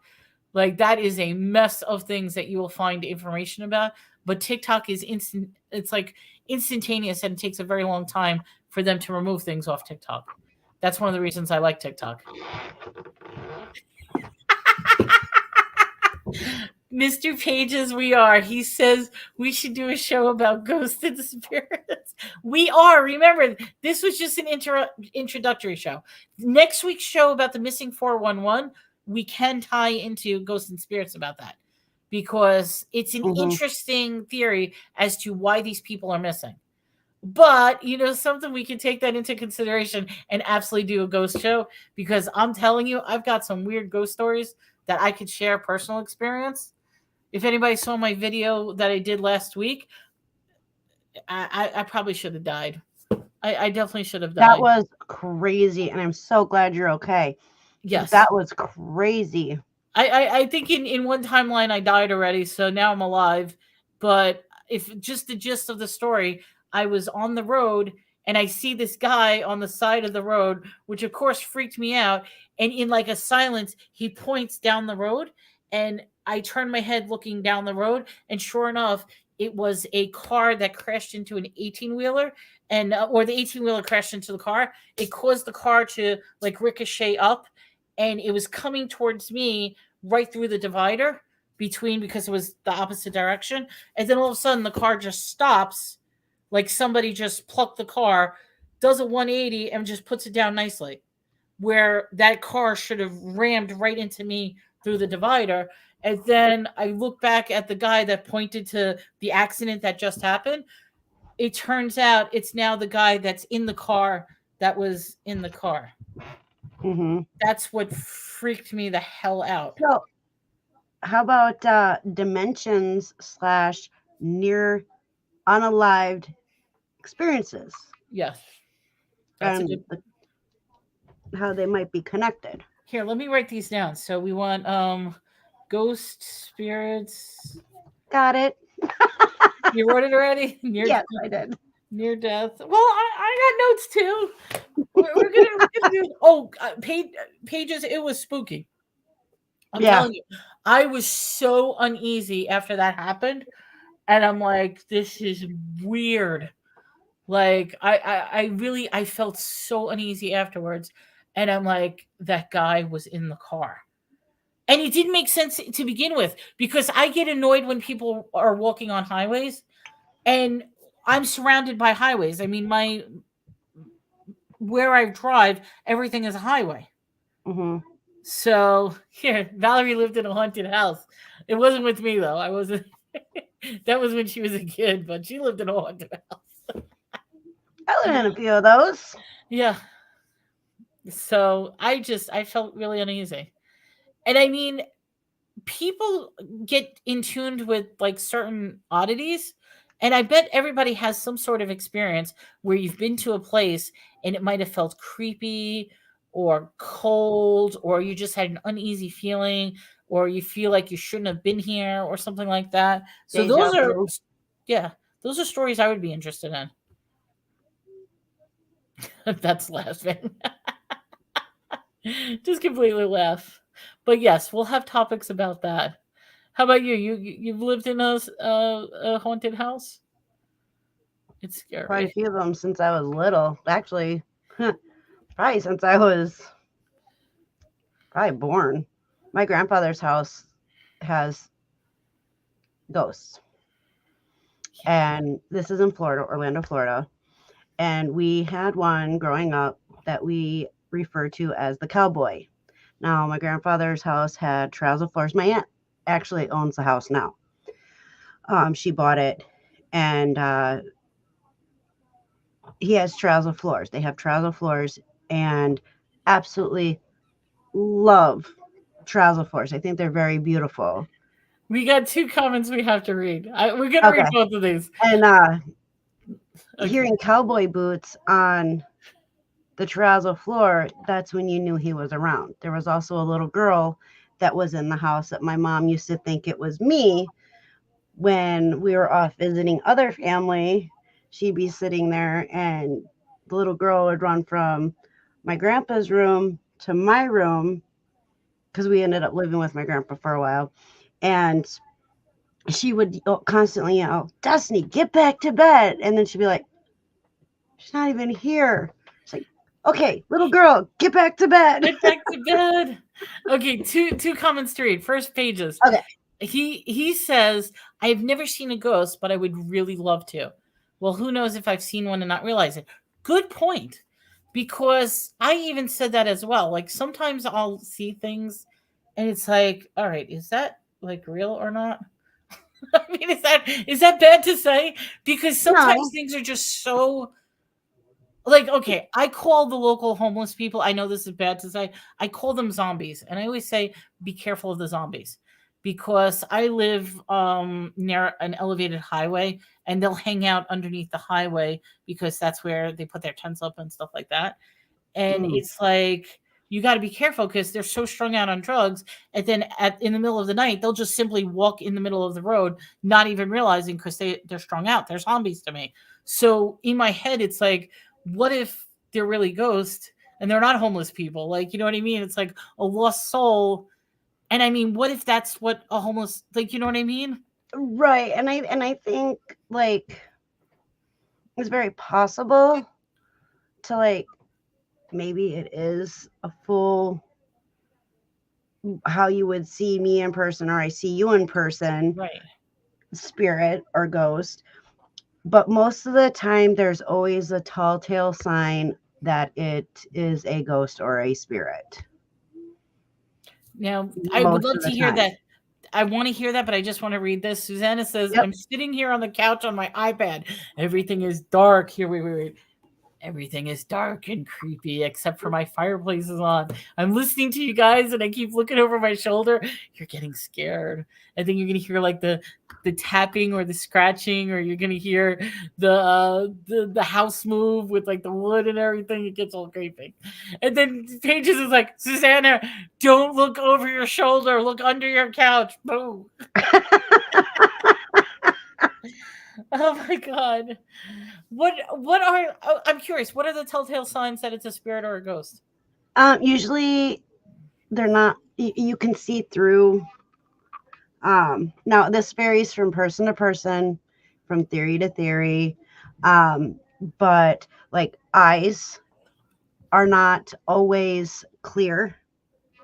So they're like blurry. You can see they have like a slight transparency to them.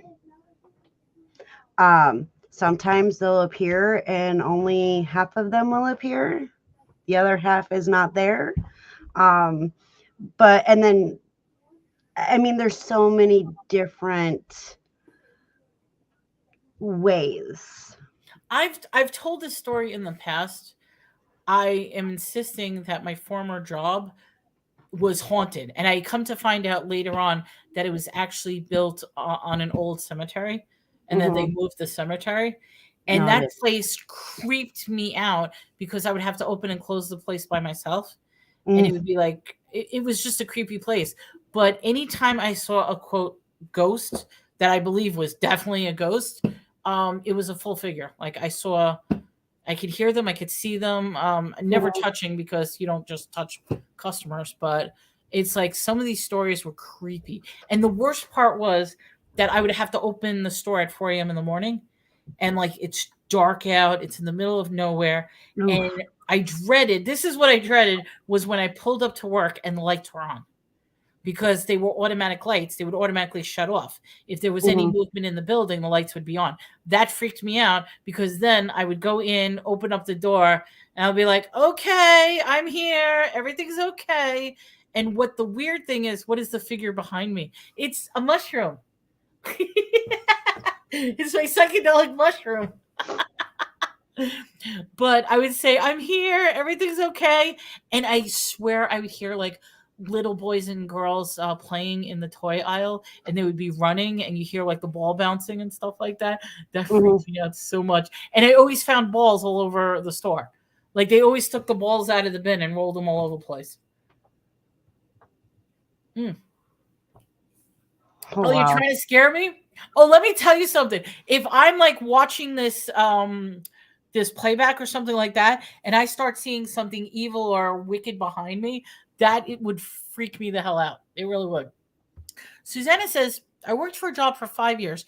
Every year someone died that worked there. Needless to say, I don't want to be this. Oh, that's creepy. Yeah. That is so creepy. Yeah. I was trying to scare you. Don't scare me. No, you know what's going to scare me if somebody actually opens up the door and wakes up and I'm like, ah!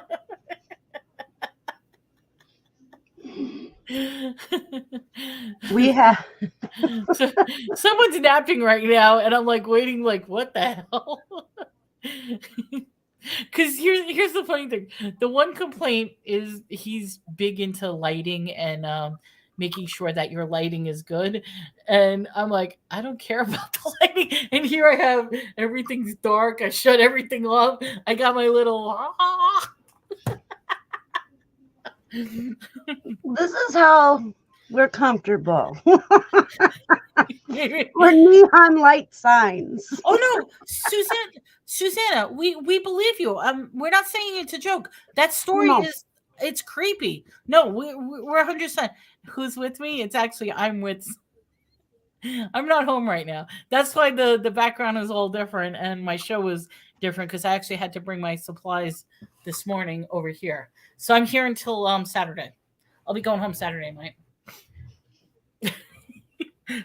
That's my official week now. I'm gone from Wednesday to Saturday. Mm-hmm. But I'm setting aside Thursday for a morning sale and for this. Maybe I might not do the morning sale, but my Thursday is set aside strictly for this. So, and I'm sure they will give some good input too. Like if we're talking, we're looking up a topic for that week. I'm sure he'll. We'll just say I found somebody that really, really makes me happy. And now half of my month is officially spent in one area. And the other half I'm back home. I think that's the best way. Yeah, because the cats.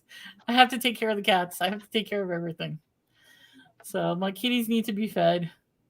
Which, they are so cute. You know what? They miss me. Like, as soon as I come home, all three of them will just hop in bed with me. They'll cuddle with me the whole time. That is awesome. I know. I got somebody. Look at that. That's so cute. I finally found somebody that makes me happy. Mm-hmm. Yeah. It's a good thing. Gabby's the same way, though. When we're gone for 24 hours, it's like we've left her alone for a year. What about Mr. Pickles? How does he feel? Oh, I shouldn't even say it. You can't leave me. He it depends on the day. Some days he's like, yeah, and you're here why? Other days he's like giving me kisses and wolf whistling or cat calling me. I'm like, okay, you were just yelling at me 2 hours ago and now you want to be all lovey-dovey. Mm-hmm. I personally find the relationships between animals, like between us and animals, to be fascinating because I really believe like dogs are the protector of the physical realm and I believe cats are the protectors of the spiritual realm. Yes. Because cats see things and I believe that they are healers because when I'm not feeling well, they definitely will surround me. They'll purr and it's just a soothing, and it's all with frequencies. Frequencies and sound is all about healing. And the cat's purr is on the same frequency of healing sound, which is very, very interesting theory. I actually have a story about that. We had a Maine Coon. His name was Miklo. And wait, did you say meatloaf? Miklo. I thought you said you named him Meatloaf. No, like Miklo, that commercial, or whatever, the cough drop. Okay, so that's what we named him. I got him from my brother. He became Tommy's cat. And, Tommy's got arthritis, real bad arthritis. So this cat would like curl up to him, but have to touch me at the same time. Like he had to be in between us and touching us both. He's Well, connecting the energies together. yeah, he was a beautiful. People thought he was a raccoon. And he could climb a tree with no claws, and he was declawed. His front paws were declawed. That's how my brother got it because he was initially my brother's cat. So my brother paid for him to get fixed, front declawed. He still had his backs, but he didn't have his front claws. And he got chased by a dog, and he went up that tree so fast with no claws. We were like, how are we going to get him down? Holy crap, how are we going to get him on? Well, he got down on his own. But we were like freaking out because we were camping. But cats are also amazing anyway, because I had a story where we were in New York, in Brooklyn, on the 6th floor, and the cat decided to jump out the window. Survived. 6 floors down. Landed right on his floor. No broken bones, no nothing. I mean, he was a little scared. He was scared, but this cat jumped 6 stories down. See, was that's crazy. Fine. That's crazy. And it wasn't even like he had anything to like jump like from one to the other, because there wasn't any fire escapes. There wasn't any trees. It was a free fall 6 stories down. And the cat was fine. Yeah, that I would be completely freaking out. Like, I freak out when Mr. Pickles has a seizure. Oh, I'm just going to say thank you so much, Pages. We're so glad you're here. I'll be back on Sunday. So Sunday I'll be doing a sale. So have a great night. Thank you. And thank you for being with us. We'll be doing this every Thursday. Yes.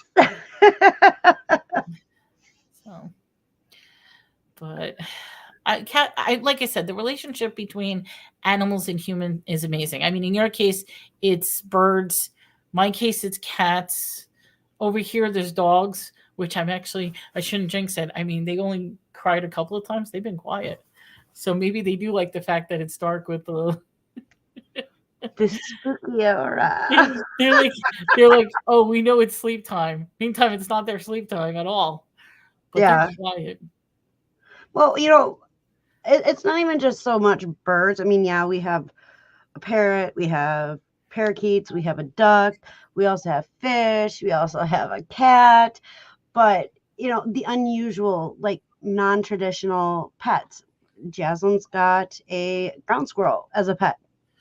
She saved him, and his name is Petey. And that is, we just end up getting, so that's another thing too with our animals. None of them really understand or know, like, you're supposed to be a bird, you're supposed to be a cat, you're supposed to be a duck, you're supposed to be a ground squirrel, you're supposed to be fish. Mommy's going good night too. Get some good sleep. Take care. Talk to you tomorrow. But we treat them all like they're human. I guess so it would probably be our fault. But like, our duck thinks she's a cat because she was raised by cats, or by a cat. And the cat Gabby thinks she's a bird. She's the parakeet's mom. The birds think they're cats. I mean, our fish like to be petted. I'm like, yeah, our animals are a little weird, but we love each and every one of them. And we always end up with animals that truly need us. And so it doesn't matter what, like, we want a cow and a goat too. We're going to have our own little zoo. You're going to have a farm over there. Well, see, for me, all my pets that I've ever gotten, it was always meant to be. So, like, for example, I've got a Pikachu. It's a black cat, which I absolutely adore her. She is so cute. She was actually rescued from a car engine. And Bet's going to sleep. Have a good one. Take care. Have a good night. She was in my friend's car engine, and the car wasn't working. They brought it to the mechanic, and the mechanic's like, takes the little kitty. You got a little kitty in your engine. So they couldn't take care of it. They ended up giving it to me. My treasure, my little demon child, that was actually a replacement when my cat of 23 years passed away.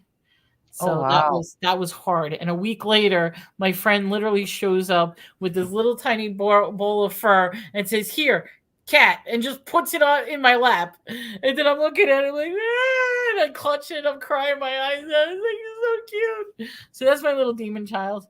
And then my other one, Hope, was we did rescue from a shelter. Yeah.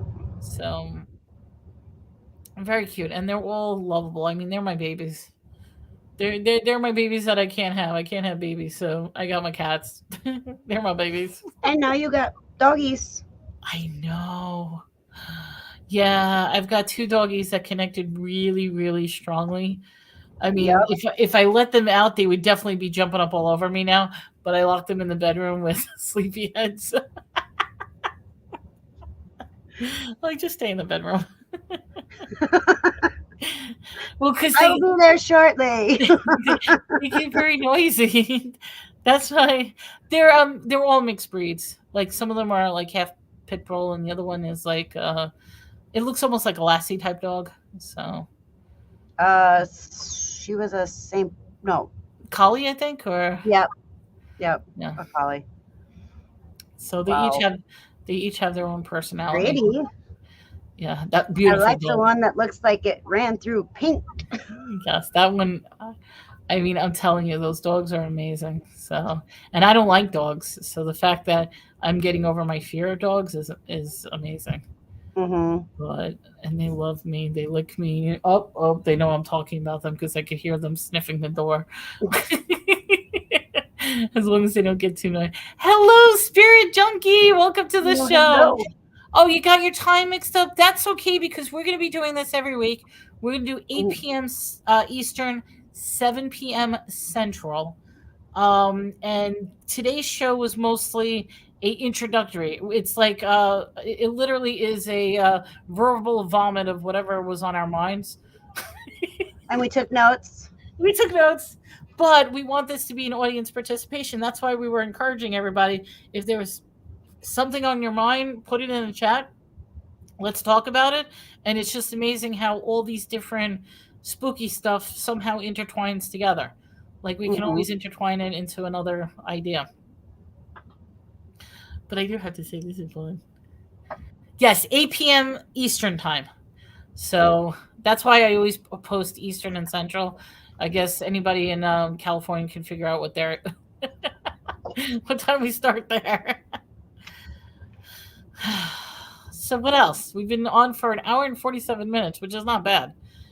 You got to remember, for me, nighttime is kind of difficult because this is usually about the time that I'm already getting ready for bed, taking what I need to take, my medicine, and then I'm out cold. I'm like, but now I'm starting to adjust my schedule, considering on Mondays I do my gaming nights.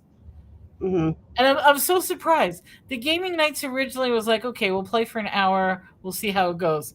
Yeah, 4 or 5 hours later, we're still playing games.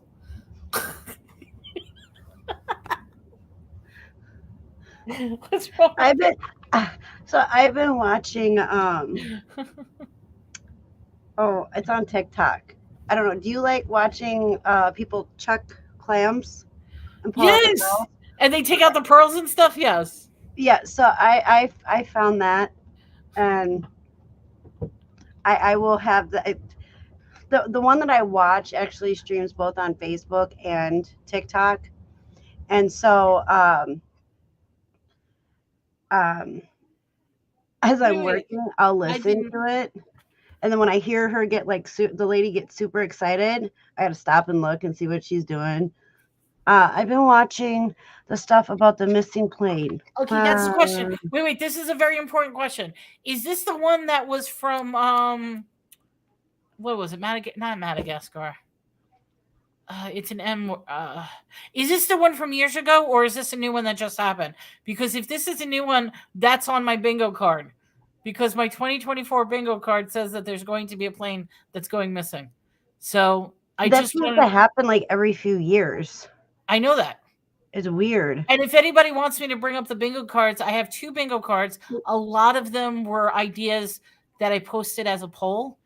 And it's scary that we're only in February, and already on one of the cards, like half the card is filled already.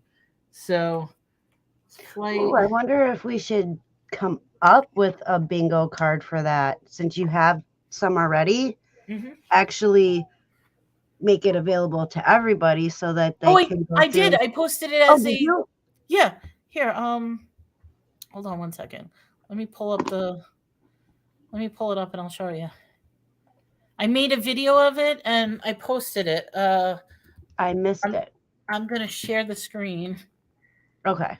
And I started checking off as things come true.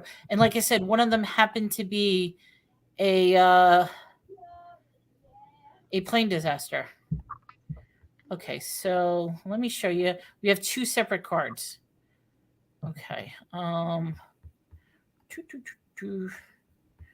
my StreamYard? There it is. Oh, it's the old one. Okay, I just want to make sure because if there's a new plane missing, I want to hear about it. I really do. All right, so we're going to share this. Let me that. Okay, so this is the pink ones have already happened already.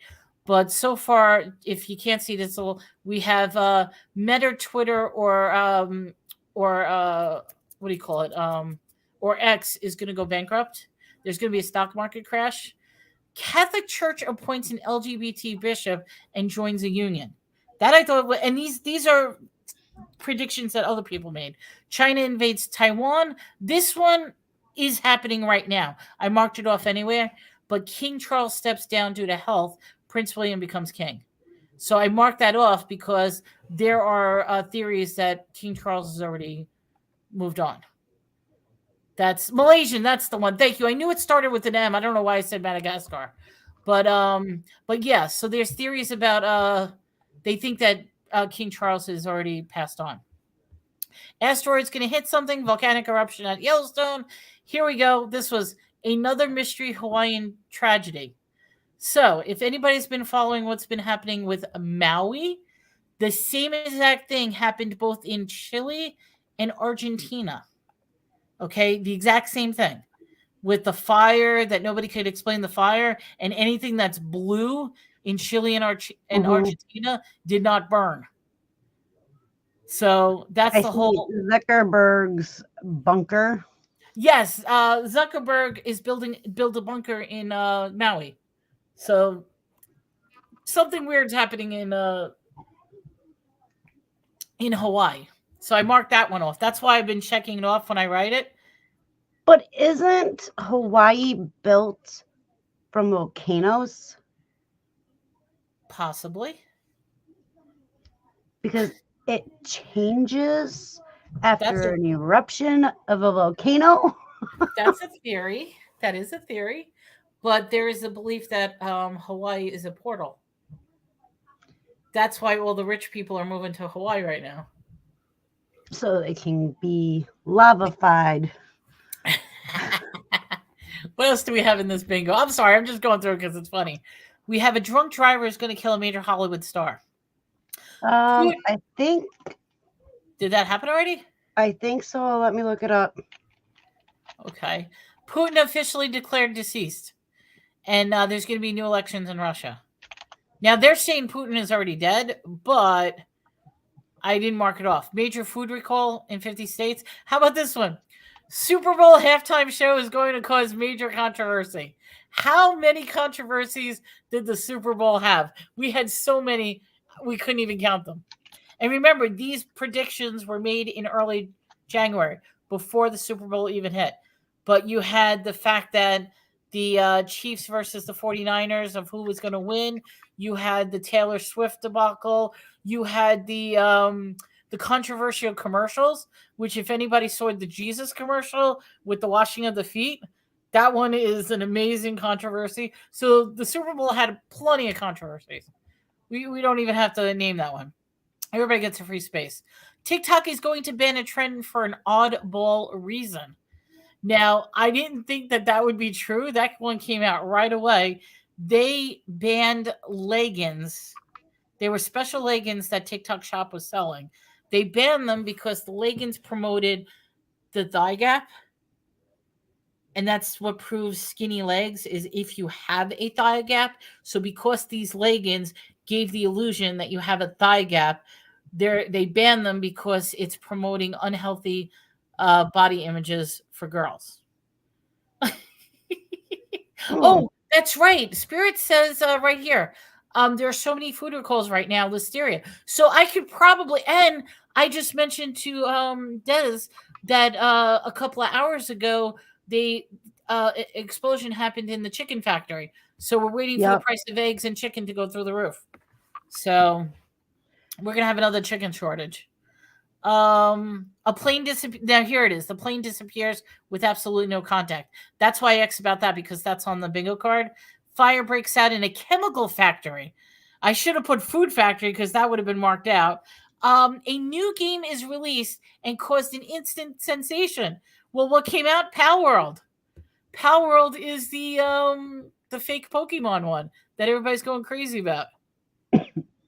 You train your Pokemon to kill each other, and you go on like murderous rampage with your Pokemon. That's crazy.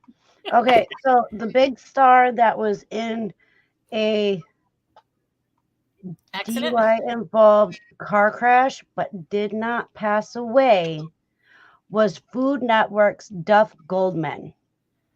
Now, if he dies, because that was unexpected, I'll mark that off. But like I said, sadly, the year hasn't ended yet. Right. Now, these three, we got 1, 2, 3. Now, obviously, one of these may or may not. I mean, it's not going to be all three. But we have Trump wins 2024 presidency, Biden wins 2024, or Michelle Obama wins the 2024 presidency. That's an interesting question. That's the predictions of that. Now, if you really want to go crazy with the Obamas, Michelle might actually be Michael. You don't want to go there. No. Well, that also leads into Joan Rivers. Because nope, you don't want me to go to... You know where I'm going? Yup. Okay, we won't talk about Joan Rivers. We won't talk. Just look up, if anybody wants to know what I'm talking about, the correlation between Joan Rivers' death, Michael Obama, and Michelle Obama. So I'm going to leave you guys to do your own research on that. That's all I'm saying. So Joan Rivers' death with Michael Obama. I'm writing in a candidate. No more crazy white men presidents. At this point, I think it's all a circus act. It doesn't matter who you put. It does not matter who you put in the presidency. Somebody else is in charge. It has to be. It totally has to be. And then what do we got? We got bankruptcy. We've got a music artist who passes away during a concert. We have an airplane strike, a postal strike.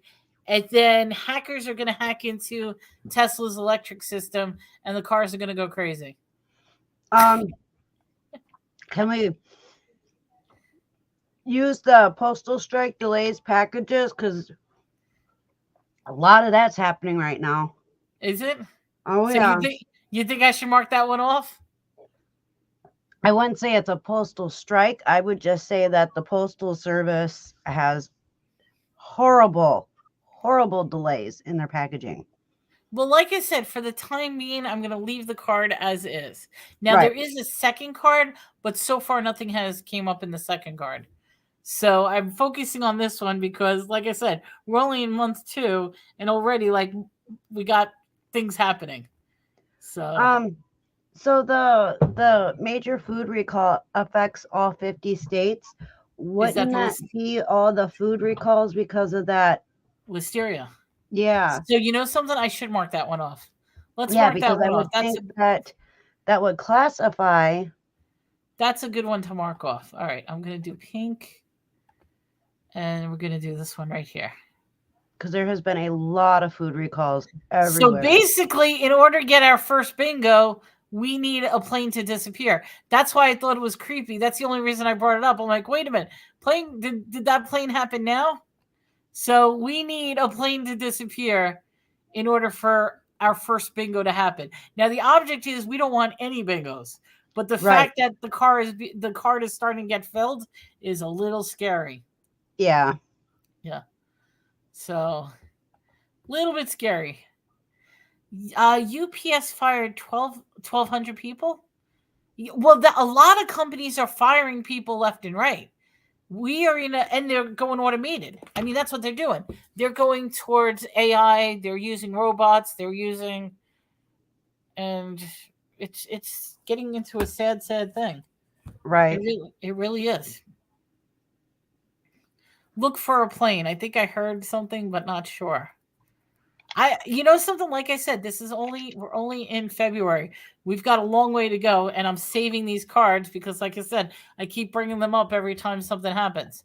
Now, the second card, like I said, hasn't even been filled out yet. I mean, what do we got? We've got mad cow disease is going to affect the dairy production. Exploding whales wash up ashore, creating a bomb scare. We've got a fire, an ocean fire is going to happen on a floating garbage pile. So one of the congressmen is going to get a pie to his face during a speech. Oh, actually, I wrote this one twice. Electric car issue. Self-driving cars will, sinkhole opens up in a major city. Music star will be found to be lip singing. Broadway concert show fire breaks out during a Broadway concert and mass casualty. Elections are going to be postponed. Government shutdown. New strain of COVID will start affecting cats and dogs. Terrorists dressed up as Disney characters open fires during a Disney parade. That's going to be a creepy one. Free one. Okay, this actually, I have to mark this one because this was the free space. This was the first funny thing that happened. So I'm marking this off right now. The first thing was that the aliens were spotted in the mall in Florida and caused that big... Yes, remember that? Yeah, I actually watched a YouTube channel. They're from Florida, or they live in Florida and everything. And they actually went to that mall and there was nobody there. During the time? Around that time, yeah. There was nobody there. So that's another thing. Was it a complete hoax? I don't know. I just know that they still had, let me find his channel. Well, anyway, if nobody knows what we're talking about, supposedly there was, now this is the two stories. They said that there was a bunch of teenagers fighting, so the police had to come in. But then people are saying, no, it wasn't a bunch of teenagers fighting. What happened was there was these 10-foot gray monsters that were running around the mall. People started shooting at them because they pulled out their guns. The police came. And when you look at the video of what was released, there are more cops. There was like approximately 150 cop cars, which is very interesting considering what she just said, that her friend said that it was quiet and nothing was going on. No, not my friend. It's just somebody that I watch that actually investigates paranormal stuff. That's what he does. And I'm actually just pulled up his channel. Let me grab the link and I'll put that in chat for anybody who's interested. But it's Omar Gosh TV. He does a lot of paranormal stuff. But he did do 4 weeks ago, it shows, he did investigate the Miami Alien Mall portal. I love that story. Is what they're talking about, is there was a portal that was opened up, supposedly. Oh, yeah, and that's why they were so confused, because the aliens were trying to go through the portal, but they ended up in a mall in Miami, and then when they were trying to figure out like where the portal is, people started shooting them with guns, and it just turned into one big mess. Which I do believe that. I believe portals do open up. I do. Yeah.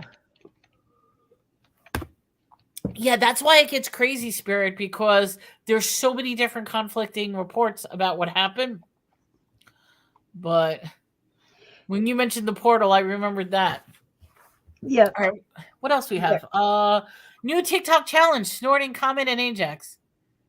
Yes, no? Penguins start swimming to new areas, and it becomes the attack of the penguins. Chicago had a penguin in it. I had to put a penguin in it, yes. Sports star found cheating and manipulating during a game. A soccer star is going to make a slip or fall during a field goal and break his neck. That would be scary if that happened. Ooh.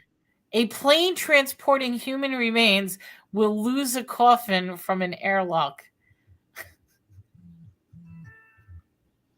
I'm sorry. I don't know why I'm laughing at that. Makeup recall causes burns and damage to the skin. Turbine blade flies off. A new movie is going to cause seizures and has to get canceled because moviegoers are getting sick when they watch the movie in the theater. And then this one, Hasbro is going to sell D&D to either Amazon, Disney, or Elon Musk. And then the Pope there's going to be deterioration of the help, and a Pope is going to be appointed.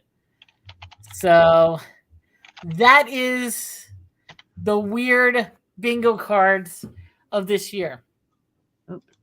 So I know, I mean, Spirit, a lot of weird things happen, so it would be scary. I mean, I almost want this card to remain blank, because if any of this stuff does actually come true, it's getting weirder. But the fact that my other bingo card is filling up is a little scary. And like I said, these were all when I did a poll. I did a poll to everybody. It says submit answers. These are some of the answers that I received. And some of them are my answers too. Yeah, that's wild. Yeah. So very, very strange. Oh, I do not know if Florida has a open carry or not. I don't know if it is a open carry state. I don't think they're open carry. I had a dream the other night. I told a couple of people about this dream, but now I found out a part 2 to this dream. And I'm wondering if this dream is going to come true. So in my head, the next official movie star, because you know how they take bets of like who's going to pass on and stuff like that. For me, the next one is Dr. Ruth Westheimer, which is weird because I thought she died years ago. Like in my head, years ago, but she's still alive. Now, I had a dream about her passing on, which is kind of sad, but I just found out something today that's rather interesting. She is supposed to be doing a seminar at an event. She had to cancel that. Now the event is still going on, and it turns out one of my friends who's a doctor actually got picked to take Dr. Ruth Westheimer's spot. And I'm like, that is so freaky, because you will not believe what I had a dream of a couple of nights ago. So now I'm wondering, oh my God, Dr. Ruth is supposed to be doing this event. She's not doing it because I don't know if it's health reasons or whatever. Somebody else is doing the event. And in my mind, I'm thinking, is she the next one that's going to go? So Spirit says Cher looks bad. I love her, but I'm concerned. Yeah, but you know something? For her age, I mean, I know she had a bunch of plastic surgery and all that other stuff. She still looked amazing. She did. She does. Yeah. I just wish that movie stars would stop changing themselves, because look at Kenny Rogers. He did the same thing. He got a bunch of plastic surgery and he did not look the same. No, he didn't. And I feel the same way about Cher. I think she was absolutely gorgeous before all that. And now she just... It gives a really bad body image for people that you have to change yourself in order to look beautiful, that you can't accept who you are, what you are. I mean, okay, because you know something? I mean, we're going into the mental health thing. But look at me. I'll say this. No shit. I know I'm fat. You know what I mean? I know that. But to actually have people like insult me, and I've had this done in chat, I've had it done to my face, and they'll say, okay, your hair doesn't look right, you're too fat, you got the double chin, what the hell's wrong with your neck? And I'm like, what difference? Like, does the way I look really bother you guys so much? And I'm not talking about you guys in the chat. I'm saying that these are actual comments and sayings that throughout the years. And it's like, I already have my own insecurities about the way I look and what I do. But you know something? I also have an acceptance, and I have a joy that I can still be happy. So, I don't know. Okay, wait. She thinks Dr. Ruth is okay for now, but it's hard because it's in their head. and I can't convince people I know of things, let alone a stranger. Mm-hmm. People are just mean. Exactly. Yeah. Could We you are just imagine? SOBs. Oh, I'm sorry. I was going to say, could you just imagine if everybody was nice to each other, but in a truthful nice, not a fake nice? Right. And if we were just really uplifting, but I think as a society, we turned into where everything is about hatred and everything is about fighting and dividing. And I mean, like, okay, even tonight, we are having some of the weirdest conversations that you can think of, but we're still friends, we're still friendly, we're not fighting, but yet you could see in the previous chats, we have different political views, we have religious Mm-hmm. difference in religions, and I mean, that's true. My dad was horrible with the body comments. He used to, oh, that's a true troll. I can't stand when they do that. I really don't. Like I don't like that when, and I've had my share of people making fun of me. But what Mm-hmm. happens when you make fun of a person at the wrong time? When maybe things are going really bad or life is down or Right. yeah. I'm sorry. This is No, your Monday. This is your Monday night talk, and I'm no, talking. it is perfectly fine. This is where the conversation went, and that is 100% cool. That's fine. Yeah. There is nothing. I Oh think it's yeah, we don't have any restrictions with what we talk mm-mm. about. Just of course try to stay within YouTube's guide realms. I say try because I'm notorious for breaking that. I believe people say those things, but you can't control appearance. You can control appearance to a certain extent, but see, Right. that's the other thing. Like, okay, I don't wear makeup at all. I do not wear any makeup. People have said to me that if I actually took the effort to wear makeup, I would look gorgeous. And I used to wear makeup. I know I used to wear makeup when I would work in. I used to work as a bank manager. I used to do that all the time. I would get my nails done, my hair done, my this and that. So I'm tired of wearing makeup. It's horrible for the skin. Cosmetics is toxic for your skin. And you know something? I'm blessed that, okay, maybe because I'm tired, my eyes are a little sunken in. But other than that, for my age, I have beautiful skin. I am not complaining about that. The fact that I keep getting ID'd and I'm not complaining. Right? That's awesome. Yeah. Yeah. People who judge other people is because they're totally not comfortable with themselves, so they have to take it out on other people. Patrick Murphy is in the house. He's flying by and say, light up those thumbs up. Yay. Hi, Patrick. Long time no see. Hello, hello. He's flying right back. He's going to come in, say hello, and then boop, fly out.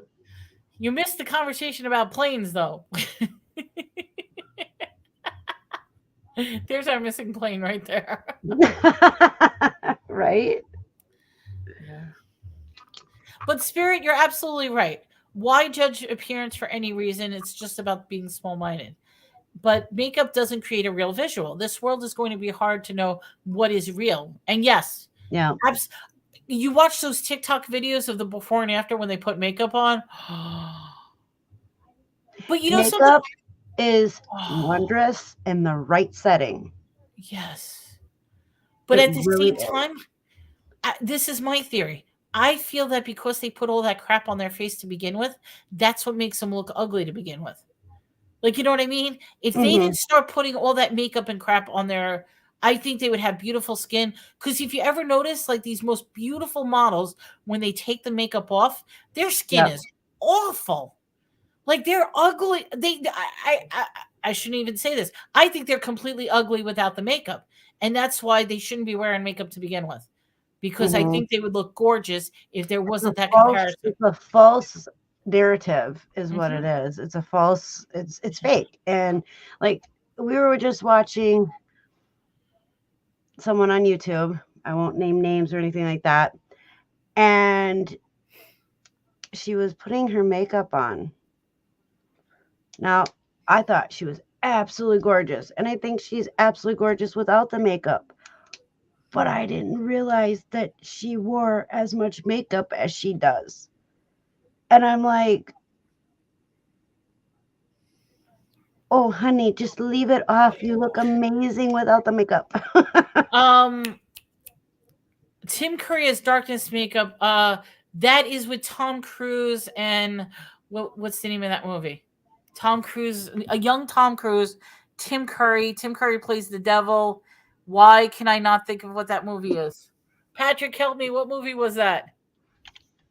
No, it's on a different subject. It's actually a pretty good Legend. Thank you. That was the name of the movie. Legend. I have not seen that. Okay, it's an old movie. The best way. Have you ever seen Willow? I have. Okay, Legend is. I find Legend similar to Willow, but Legend came out first. It's a fantasy thing. Tim Curry, who also did like Rocky Horror Picture Show. Oh, I know who Tim Curry is. Okay, good. I'm glad you know who that is. Other than he's the reason why I hate clowns. Oh yeah, he was it. He was Pennywise, the original clown. But in this, he plays the devil, and the makeup is brilliant. Absolutely. Yeah, it says, and that was before CGI was real. Like nowadays, they would simply do him as a CGI. Back then, it was actual makeup with the horns, and it was beautiful. Yeah. Spirit says, I feel manipulated by makeup. I'm looking at it now. What'd you say? I'm looking at it now because I'd never seen it. So I'm actually looking at... Look at Tim Curry's devil shot. It is gorgeous as a devil. If you find it. I mean, you should be able to find it under images. Oh, yeah. This is very disturbing. and that's not CGI. That is, he's actually wearing prosthetics and everything. It's right. So Patrick, yeah, you made an excellent point. And Patrick, that's what we do. We want this show to be interactive, so anybody could talk, and if we go that direction or if we segue to another one, there's no problem. So we like that. Oh, speaking of Tim Curry, he's another one that's going to be going soon because he had so many strokes and he's in the wheelchair, and it's so sad. And I feel bad for him because I really, really liked him. I thought he was a brilliant actor. He's also really, I mean, he's a good singer too. If anybody's watched The Worst Witch. Worst Witch was a musical that was similar to Harry Potter before Harry Potter came out. Hello, Vera Vixen. I'm not one of those maybe it's Maybelline type girls. I just put some on for the camera. Maybe she's born with it. Maybe it's Maybelline. Welcome to the show. Okay, Melanie, please post on your community page your new show schedule. I'm having trouble. I'll do that, Spirit. As of right now, my schedule is Sundays at 10 a.m., 11 a.m., and then Thursdays, I'm doing 2 shows. That's it for the time being. So Thursday morning at 10 a.m., 11 a.m., would be a sales show, and then Thursday evening at this time, which is 7 p.m., 8 p.m. Eastern, I'm doing the paranormal. So basically right now 3 shows. Until Tim I get back. Go ahead. No, go ahead. I was going to say Tim Curry was in Criminal Minds too. The TV show. Yeah, he played in there. He does voiceovers and everything. Like Tim Curry has a phenomenal career. If you guys don't Clue, that pissed me off because there was like 5 different endings to that movie. If you saw it in the theaters, you would fight about what the ending is because they made 5 different endings to that movie. I didn't know. Yes, because each character, each one of the characters has a different ending. Yeah. He was also in Roseanne, Patrick says. Okay, I believe that. Yeah, Spirit, I'll post it. Not a problem. I mean, I'm obviously not going to do it now, but I will do it. Oh, Spirit just sub to you. Oh, thank you. Yes. In fact, I don't know if you have your link, if you want to throw it in the chat real quick, if anybody else wants to subscribe. And you are muted. I don't know if you realize. I didn't see it in the theaters. However, I do remember the VHS with different endings. What was I watching? Oh my God. I was watching a movie, and I'm like, I don't remember how this ended. and I forget what movie it was. Oh shit. It had a completely different ending. And I'm like, wait. Oh, yes. What was it? It was a John Cusack movie with Samuel L. Jackson in the hotel, and I think it was room 213. Oh God, what room number was it? If anybody remembers that movie, it was a hotel. Yeah, I have it. What was the name of what was the number of the Samuel Jackson, Find it. John Cusack? 1408. 1408. Thank you. I couldn't remember what the number is. If anybody likes psychological thrillers, it's based off of Stephen King. 1408. Yes, because Stephen King had what do you call it? Stephen King was the original The Shining, and Shining had the room with the monster in it, and I forget the room number on that as well. But room 1408, beautiful psychological thriller. However, it has like 4 different endings as well. And when you look at the different endings, you're like, wait a minute, because we watched it the other day, and I'm like, this was not how this movie ended. So it turns out we did some research, has 4 completely different endings. And it's like, why would you do that? Why would you have movies? Oh, Patrick says he wasn't subscribed to you, but he fixed it. Thank you, Patrick. We appreciate it. Thank and you. Also, double check to make sure you're subscribed to me as well, because YouTube has this lovely thing of purging people. It does it all the time. We want to make sure it doesn't purge any of us. So. Yeah, see, I have a section of like all my Stephen King movies that I have. Okay. And then anything that has Gerard Butler in it is up there. Okay. And yeah, so literally 2 shelves here of nothing but movies. Oh, Spirit says there's a short time when alternate endings were popular.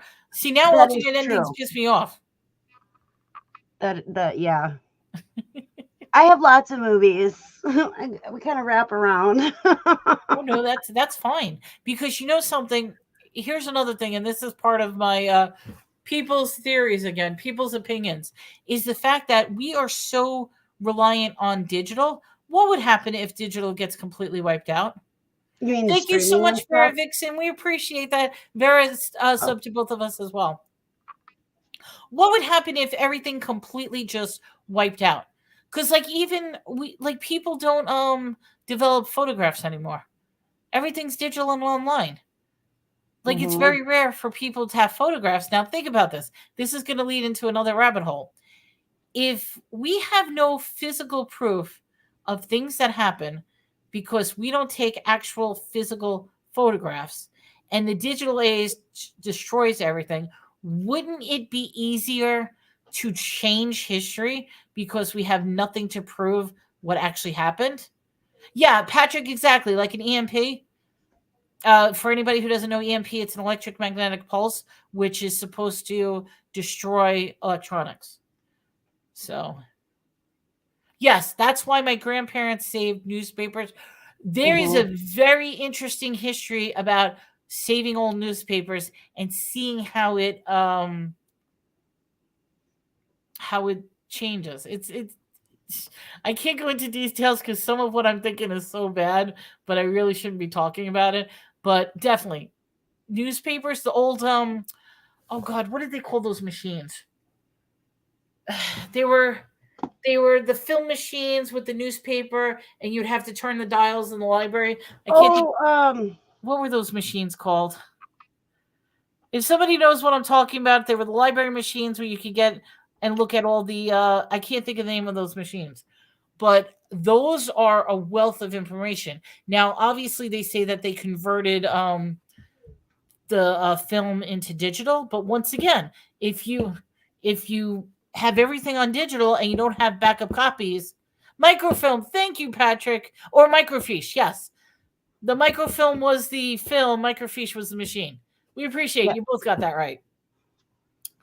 If we can break into your house through electrical wires, they can manipulate just about anything. And yes, Patrick says we are changing history now. We started talking about it when we first, because we were talking about how the heart and kidneys are no longer in the same spot, how they're changing histories. And we could go on and on and on about all kinds of different historical things that are changing. Texas Val, welcome to the show. And yes, microfiche. That's exactly what the word is. I just couldn't think of it. I'm like, what do you call those machines? You spin the dial. Yeah, they're on the little old reels. Yes. But it's so interesting to read like old stories. I was talking, there was a post a couple of weeks ago. It was a guy who was offered a 1951 encyclopedia collection. And he was asking other resellers, should I pick it up? It's for free. Now, some people were like, oh, hell yeah, pick it up. Other people was like, don't waste your time. It's not worth it. It's too heavy to ship. It's too that. And this is exactly what I said to him. I says, if you're getting a 1951 encyclopedia, grab it, run for it right now.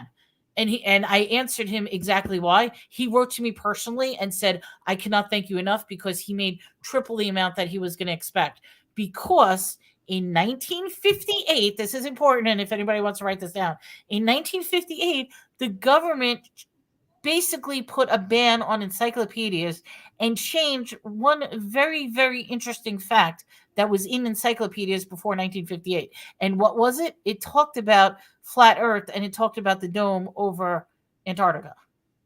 So when you read about Antarctica, yes, back before 1958, if you have encyclopedias and you go to letter A, Antarctica, and read about what Antarctica is, they will talk about the firmament dome over Antarctica and how, yes. So when I told him that you better grab that encyclopedia set, and he was so happy because he sold it under the fact that it's a people's theory. Yes, I'm not allowed to use the C word if anybody's wondering what I'm talking about. So we use either people's theories or people's opinions. So, okay, that was just my rant about that. I'm sorry. No, that's okay. But that just proves as to why old books and old things are so important. Spirit says, I was swayed by the flat earth, but not convinced. That's fine. You don't have to. You know what? I enjoy learning about it, and it makes you wonder. It makes you just think, what if that's true? Like, what if it's... Because if you're thinking this, how many other people are thinking it too? And that's when the theory is born. Yep. Yeah. And this isn't the stuff that I created. I didn't create any of these. The only one I created was that stupid water one, simply because it confuses the hell out of me about how deep the ocean is versus how deep land is. That really, really does confuse me. The airplane, yes. If you really want to look at airplane paths and where emergency landings are made, that's an interesting thing to look at. Right. I will be right back. No problem. You're going to leave me alone to talk to myself? I have to go to the potty. No. Go ahead. Let's go ahead. I didn't realize that. I wasn't paying attention, okay? What can I say? But anyway, that's the whole purpose of the show, guys.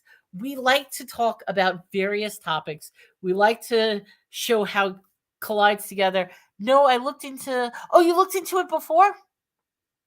Yeah, check out the old...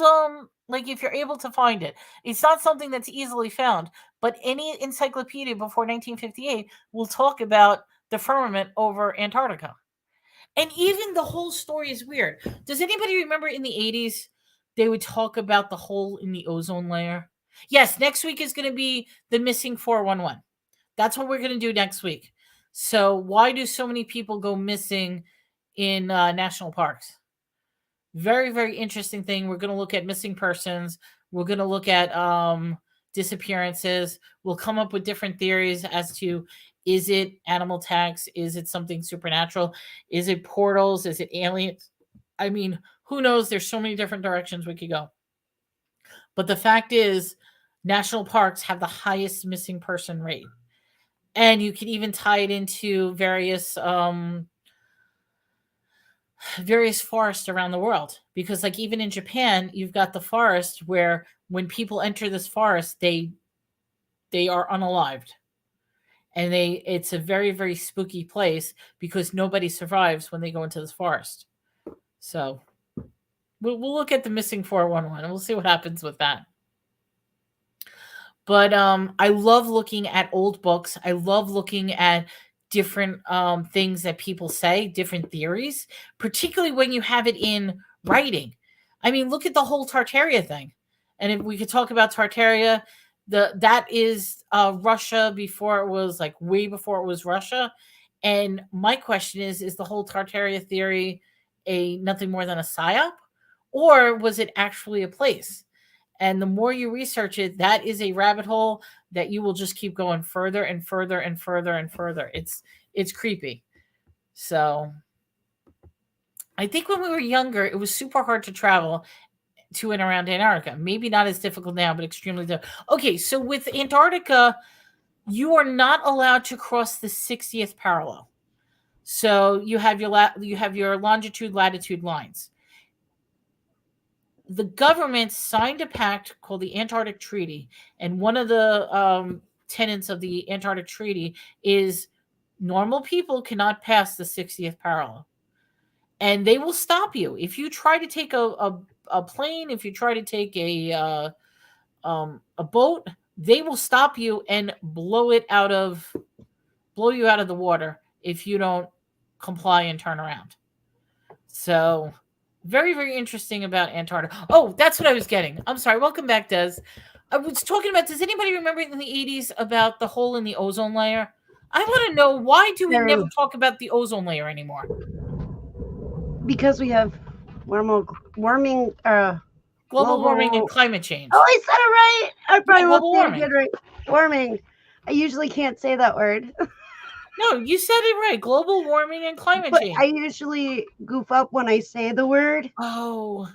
So it's usually when I'm not trying so hard. So yes, but that's what they're on now. But back when we were younger, it was a hole in the ozone layer. And I mean, that's the other thing that never made sense to me, because here's the interesting question. The hole in the ozone layer was always over Antarctica. That does not make sense to me. Wouldn't you think the hole in the ozone layer would be over like California or over China or something that's largely densely populated, that everybody's causing? The hole in the ozone layer as a kid was always over Antarctica.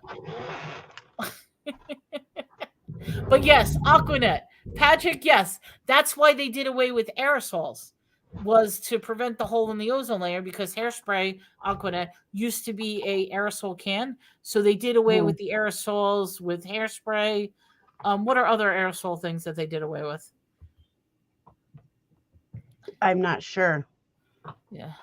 And see, Spirit says that's why the Malaysia theory is important about the plane disappearing.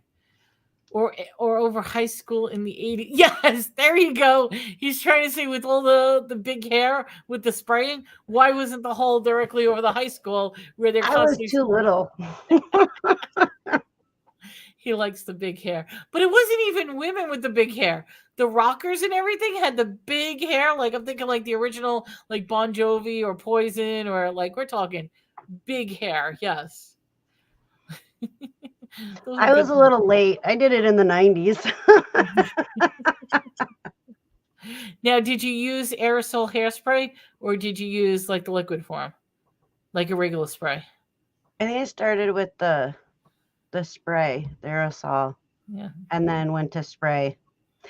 And I have a can of aerosol upstairs.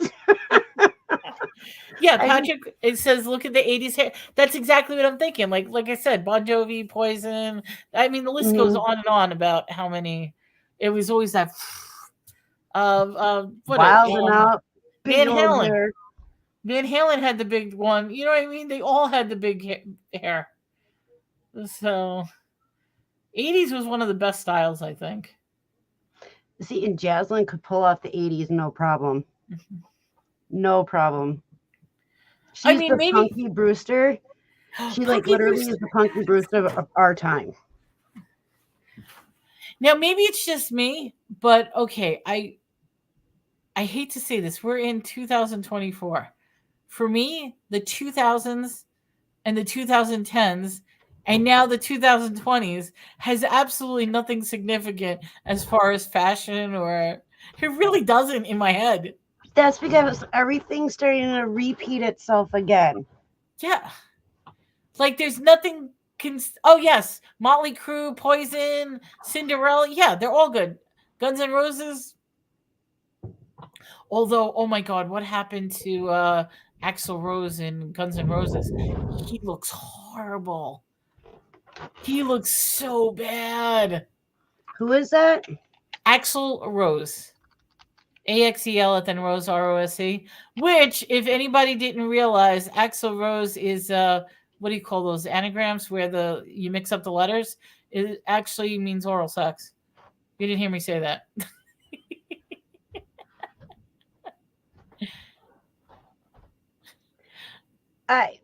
Yes. Wow. Before and after. And now pull up like Metallica. Metallica looks gorgeous. Like they look good for their age. And then you look at like what the hell happened? He doesn't look horrible. Yes, he does. He just aged so bad. Like bad wine. Spoiled milk. More like spoiled milk. He just looks like he's been through a lot. And didn't in the 80s weren't they like popular for like they were popular for quite some time. They had some I mean like recreational stuff. Oh yeah, they were using drugs left and right. Yeah. So I mean okay, wait. Oh. But they say that the CFC destroyed ozone more because of what CFC, help me out. What is CFC? Centers for that's not Centers for Disease. I had to look that up. I don't know what CFC is.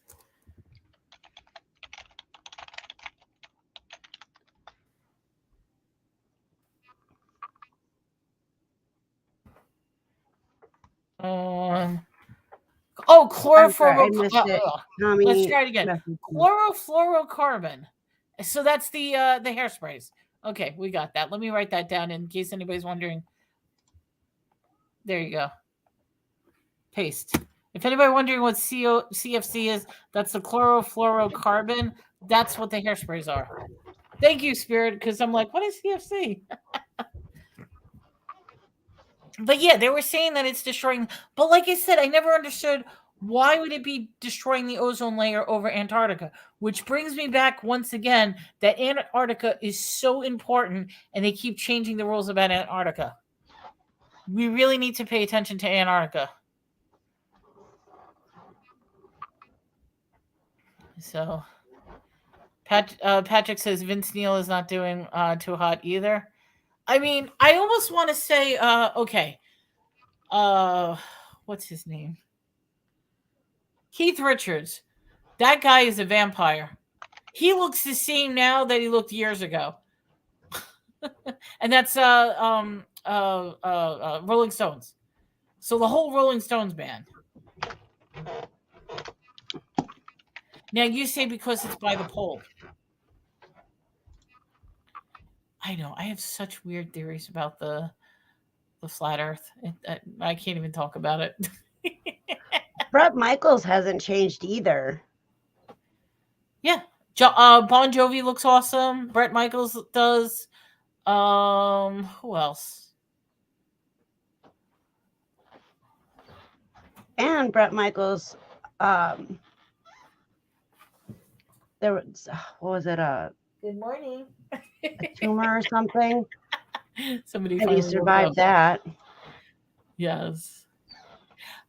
Spirit says I was suspicious about Antarctica as a child. There's something going wrong, and I think well, when you look at the above photographs of Antarctica, there are a lot of pyramids in Antarctica. There's pyramids down there. And if you look at very old maps from like the 1600s, Antarctica was depicted as a very tropical region, not an ice region, because they show like tropical animals down in Antarctica. So very, very interesting theory about that. I see that face. She's making one of those sideways, like, what's that? Well, it's listed as South or Antarctica, but it's showing the North Pole. Okay, wait. What were you looking up? You said I looked up Antarctica real life map. Okay. Okay, because I don't want to see the cartoon ones. Mm-hmm. And it showed me the North Pole, not Antarctica. Which doesn't exist. That to me is a freaky. I'm going to say this. You may have heard me say this in the past. I want to know if people remember this. I distinctly remember as a kid that the North Pole was a real landmass and a real place. And that's where Santa Claus comes from, because he is on a real landmass. No, the North Pole is not a landmass. It's in the middle of the ocean. It's water. There's no land up there. There is no land in the North Pole. What? I don't remember that. I remember. Mm-hmm. Yeah. Yes, people who are like my age, or like anybody who's like 35 and up maybe or something, will remember that that the North Pole had land. Now, if you look at the biblical point of view, one of the biblical things is that the North Pole is actually where the Garden of Eden is, and that's where the tree of life stems from, which goes straight down, and it coincides with Polaris, which is the North Star. And that brings me back to that theory we were talking about with the turtle and the water above versus the water below. See how everything ties together? But yes, there is no such thing as a landmass at the North Pole. It is water. Well, it was ice covered. I don't remember land. So then it's just a floating Iceland, like a floating. Oh wait, she's adding something to the. Let's see. Okay, so I typed in Antarctica. Okay. On Google Maps. Okay. That's as far as I can go. Yes. Okay, so now you're going sideways. Okay. Yeah, but it won't let me go any further. Right. Let's see. Can I put a little guy? Oh. Is that a little teddy bear? Well, okay, so like what you can do is you can actually put yourself somewhere on the map. Usually. Mm-hmm. Yes, because technically, there's the whole theory between. Have you seen pictures of the ice melting in Alaska over the last 70 to 80 years documented? Yeah, because the supposedly climate change, the Earth is getting a lot warmer, so the ice is melting, and that could be the problem where they talk about, like, this was a famous theory back then, and it's already been proven to be wrong. But the theory was that if the icebergs melted, it would raise the Earth's water so much that it would pretty much like drown out California, like the whole East Coast will be gone. But then that is contradictory to the theory of ice cubes. Because, for example, you have a glass of water. You throw ice cubes in the water. It's going to raise the water up a little bit, okay? Mm-hmm. When those ice cubes melt, it displaces the water for the weight of the ice cubes, but when those melt, the water is not going to overflow. It's simply going to melt. Well, and that's the thing too. I'll probably get this wrong, but we have the same amount of water on Earth forever. It just changes forms. Yeah, it goes from solid, liquid, gas, and then when it's gas form, it turns to rain. We have the same amount of water that Earth has always had. It's just different forms and different places. Yeah. Yes, thank you, Spirit. Volume equals frozen water. Now, the only way that would be different, okay? Now, I was talking about icebergs. Icebergs are actually floating in water. So if those icebergs melted, then they would indeed not raise up. It would be the same amount of water. It's just it's melted. Like it's not going to raise the water up. However, what would raise it is if there was a layer of ice on land where that ice is not in the water. So when all that ice, yeah. I know that they're saying that they're finding like mummies, like up north, frozen. And so obviously there had to have been land at some point. So I don't know. It's weird. It's weird. And believe me, we can get into really weird discussions. It can get even weirder. I mean, I have this weird theory about going beyond the ice wall because Antarctica is an ice wall. Even if you're only checking out that little, there is an ice wall, but the whole theory is that the ice wall goes around the world completely. That's what's containing the water. That's why the water doesn't fly off. But the release of gas. Okay, wait.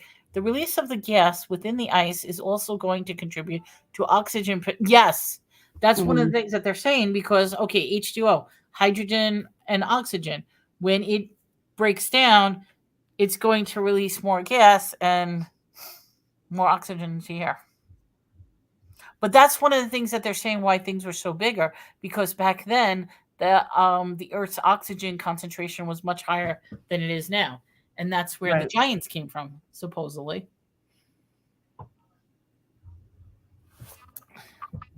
Percent of oxygen will affect what life is compatible with that percentage. Yes, and I mean, the Bible has giants. I strongly believe that there are giants, and I believe that everything was bigger. That there was a more pure form of oxygen back then. Our air is mostly nitrogen now. What if it was 100% oxygen?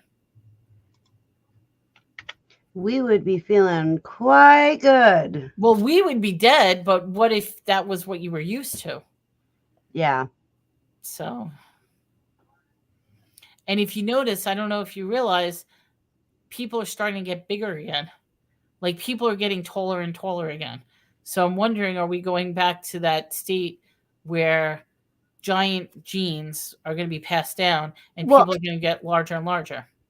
Well, I know that they keep playing with that, with genes and stuff. And they have literally found bones of giants. So if they're playing with that, and I mean, think about it. If people are getting taller and taller, they're playing with that gene. Most tall people that are giants are gone. So that means they're getting it from the DNA of the bones and the marrow. And yeah, they play with some weird stuff, let me tell you. Spirit said we cannot handle much above 23% oxygen. And that's where we are now. But what if, like I said, the Earth was different where it was a bigger form of, because there's there's a whole theory behind the Devil's Tower. That is that big they say it's a rock sculpture, like a mountain, called the Devil's Tower. You look at that thing, the Devil Tower looks like a tree. It's a chopped down tree. And that's not the only thing that's around there. There are similar things. And if a tree is that large, I mean, just look at what the radius of Devil's Tower is, and just imagine how tall that tree would be. And if you've never seen this before, I know you're looking this up. That is a fascinating rabbit hole. I wrote it down. Yeah, the Devil's Tower, and that's in the United States. It's like not in the middle of nowhere. I forget what state it's in though. I want to say Arizona, but I could be completely wrong. Black Hills. I'll look it up. I don't remember where it is. Or maybe somebody can help me on that. South Dakota. Is that where it is? That's Wyoming. Missouri. It's in Wyoming. Oh, Wyoming. Well, Mhm. that was never mind. Yeah. So I was looking at the wrong spot. And the Devil's Tower is 867 feet above the trees. What it is it's a giant tree stump.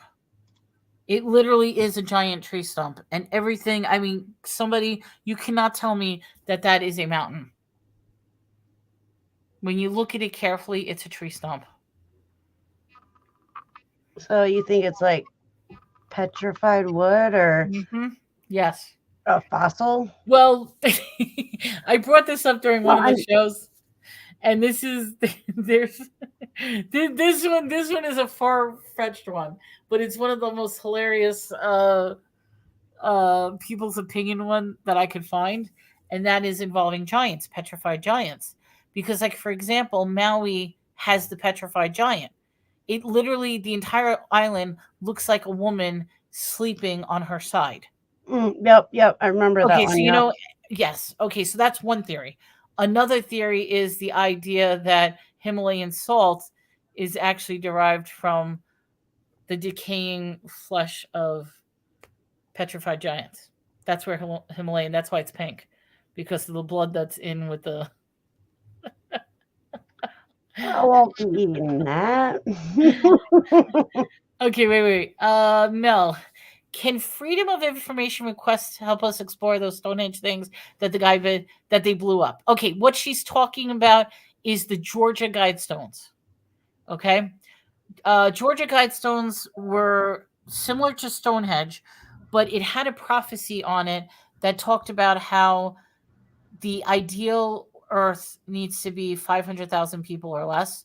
So in order to obtain that, we need to kill 95% of the population. And people are saying that that's what's happening now, is they're killing 95% of the population. Interesting little theory if you really want to, because remember, when I look at theories, I like to tie things together. So here's an interesting theory, and I know this is going to cause some massive things, and I apologize, but why is our border situation such a crisis? And why is there so many people crossing the border? Because think about this. What is the best way to kill off a population than to corral them into a smaller confined space? And you know what I'm trying to say? If there are like 10,000 people crossing the Texas border on a daily basis, and you're getting all those 10,000 people, yeah. And that's probably bad to say, but yeah, they ended up blowing up the Georgia Guidestones. I have another theory about them, and this is kind of a scary theory. Aside from all the prophecies that they predicted, and you could look that up, just read Georgia Guidestones. The one thing that the Guidestones did was it always looked at Polaris. Now, Polaris is the North Star. It is the one and only star that doesn't move. All the other stars, you're constantly going to see rotating. But that particular star is always in a fixed position in the night sky. And the Georgia Guidestones always had that in its view. You look through the hole, you'll always see the North Star. Now, if our planet has shifted, or what I talked about earlier, where it raised up or anything like the elevation change, then you will not be able to see Polaris anymore. And I think that is why it was blown up. I really do. Yeah, it's saying locals blame CT for it going boom. Yes. Oh yeah, somebody drove up to it and blew it up. Here, in my opinion, plant-based agriculture is going to kill off many. Absolutely. Diabetes is your body screaming that plants refined carbon are toxic. Yes. And it's natural for everyone to just eat. Oh, it's not natural. I'm sorry. It's not natural for everyone just to eat plants. Absolutely. Yeah. But that's the whole diet thing is, I honestly believe we're not supposed to eat plants or animals. I think we're supposed to be eating a totally different food, because why are so many people allergic to meat products? Why are so many people allergic to plant products? It's like Dairy, yeah. all that, yeah. Yeah, why do we have so many food allergies? So my thing is that we're probably supposed to be eating something completely different, because even our teeth are not really designed to be eating meat. They're not as sharp as like a shark's tooth or like a cat's tooth or something like that. Our teeth are not that sharp. And same thing with like fruits and vegetables. There are so many people that are allergic to them that it makes me wonder, what is our food source supposed to be? They are going to kill the earth without restore. Okay, here's, you ready for, I'm blabbering. I'm sorry. I know we're probably going to end this soon because we're already at the 3-hour mark, but I got one more strange theory. Okay. When you look at old buildings, there's one thing that these old buildings are lacking. And you know what it's, and when I mean old, I'm talking hundreds and thousands of years old. Okay, I'm not talking about your local courthouse. Windows. Okay, but aside from windows, there's something else that's missing. You ready for this? Bathrooms. And when you read classic things, rarely do they talk about going to the bathroom. In a pot. They do talk about that, but that was more later on. I'm talking about when you really read really, really old stories. Like, okay, in the Bible, do they talk about going to the bathroom? Not that I can think of.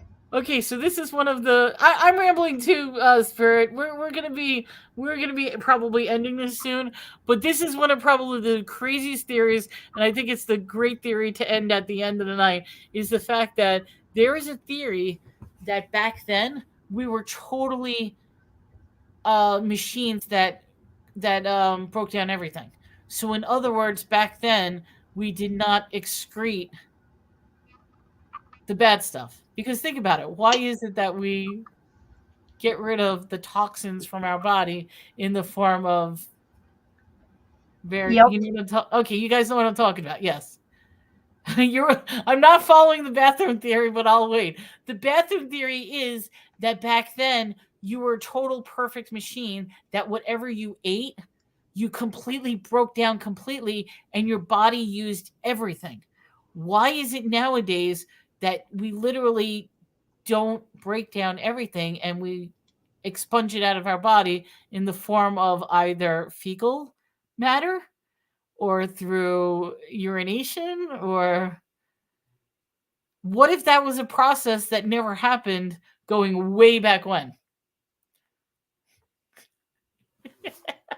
I think I just like, what the hell is wrong? This is one of those shake your head moments. No. What did Melanie just say? She's like, I'm done. That's too much.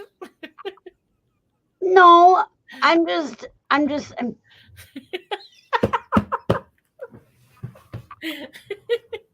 don't know. Number 2 is yes, that's what the point I'm trying to make is right here. Number 2 is unused components. You poop much less as a carnivore and on keto. No fiber, no bulk. So that's what I'm trying to say is, what happened if back then our food was perfectly consumed by our bodies and used? Oh, that could be debatable about we are not machines. Some people say that the human body is one of the most perfect machine as far as how its systems work harmoniously with each other. Yeah. So, I mean, when I say machine, we're not necessarily talking about a plug-in computer. What I'm talking about is how our different components of our body work so well in unison that the moment the machine, quote, breaks down, that's when you start having health problems because something is not in line. But just think about it. What if everything we ate, you will never get rid of because your body is using 100% of the food and water that you drink? I would like to know what that exactly is. Because this girl would be jumping all over that. All right. We have been on for 3 hours. Do you think this is a good time to end? It's 10 p.m. Do you know where your children are? Do you know where your mamas are? Not that we want to end early, but you know something? I think this is a good time to end because I'm getting exhausted. Well, first off, Spirit, thank you so much. I think you and a couple other people are left, but I hope everybody enjoys these shows. We're going to be talking about the missing 411 next week. We're going to make this a ongoing thing. I think we'll keep it spooky with the lights out because I had a little fun with this. I know, and we can change the colors depending on the week, what we're talking about. Like, I didn't realize that my shirt is glowing. Is glowing. In fact, I don't know if you realize when you stand up and look at your stripes on the side, it actually looks like a cross. Like if you put your arm down, it's a cross. Oh, hey. Oh, my hair's in the way. You see what I mean? It literally looks like a cross. Oh, that's cool. Yeah. I noticed that right away. I didn't say anything.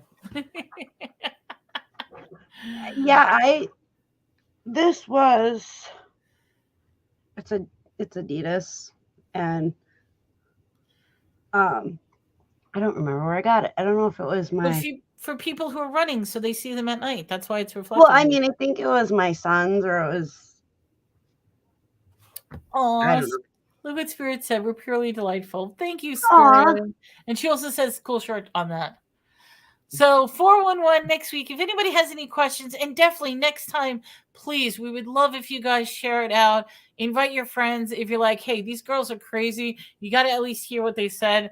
I might do, depending on, because I'm trying to learn like video editing stuff, I might cut these up into little conversational pieces and maybe do shorts out of it, because that would be cool. That's something I'm trying to learn. So I'm still beginning my journey on that. Yeah. I think it would be funny. We'll see. Susanna was in the chat. We hope she comes back.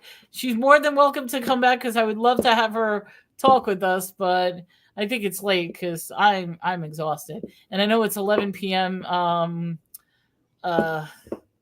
Eastern. 11 p.m. Eastern. It's 10 p.m. here, and I'm still exhausted. All right, guys. Have a great night. Take care. If you have any ideas, contact us. We will see you next week. Enjoy. And I'm trying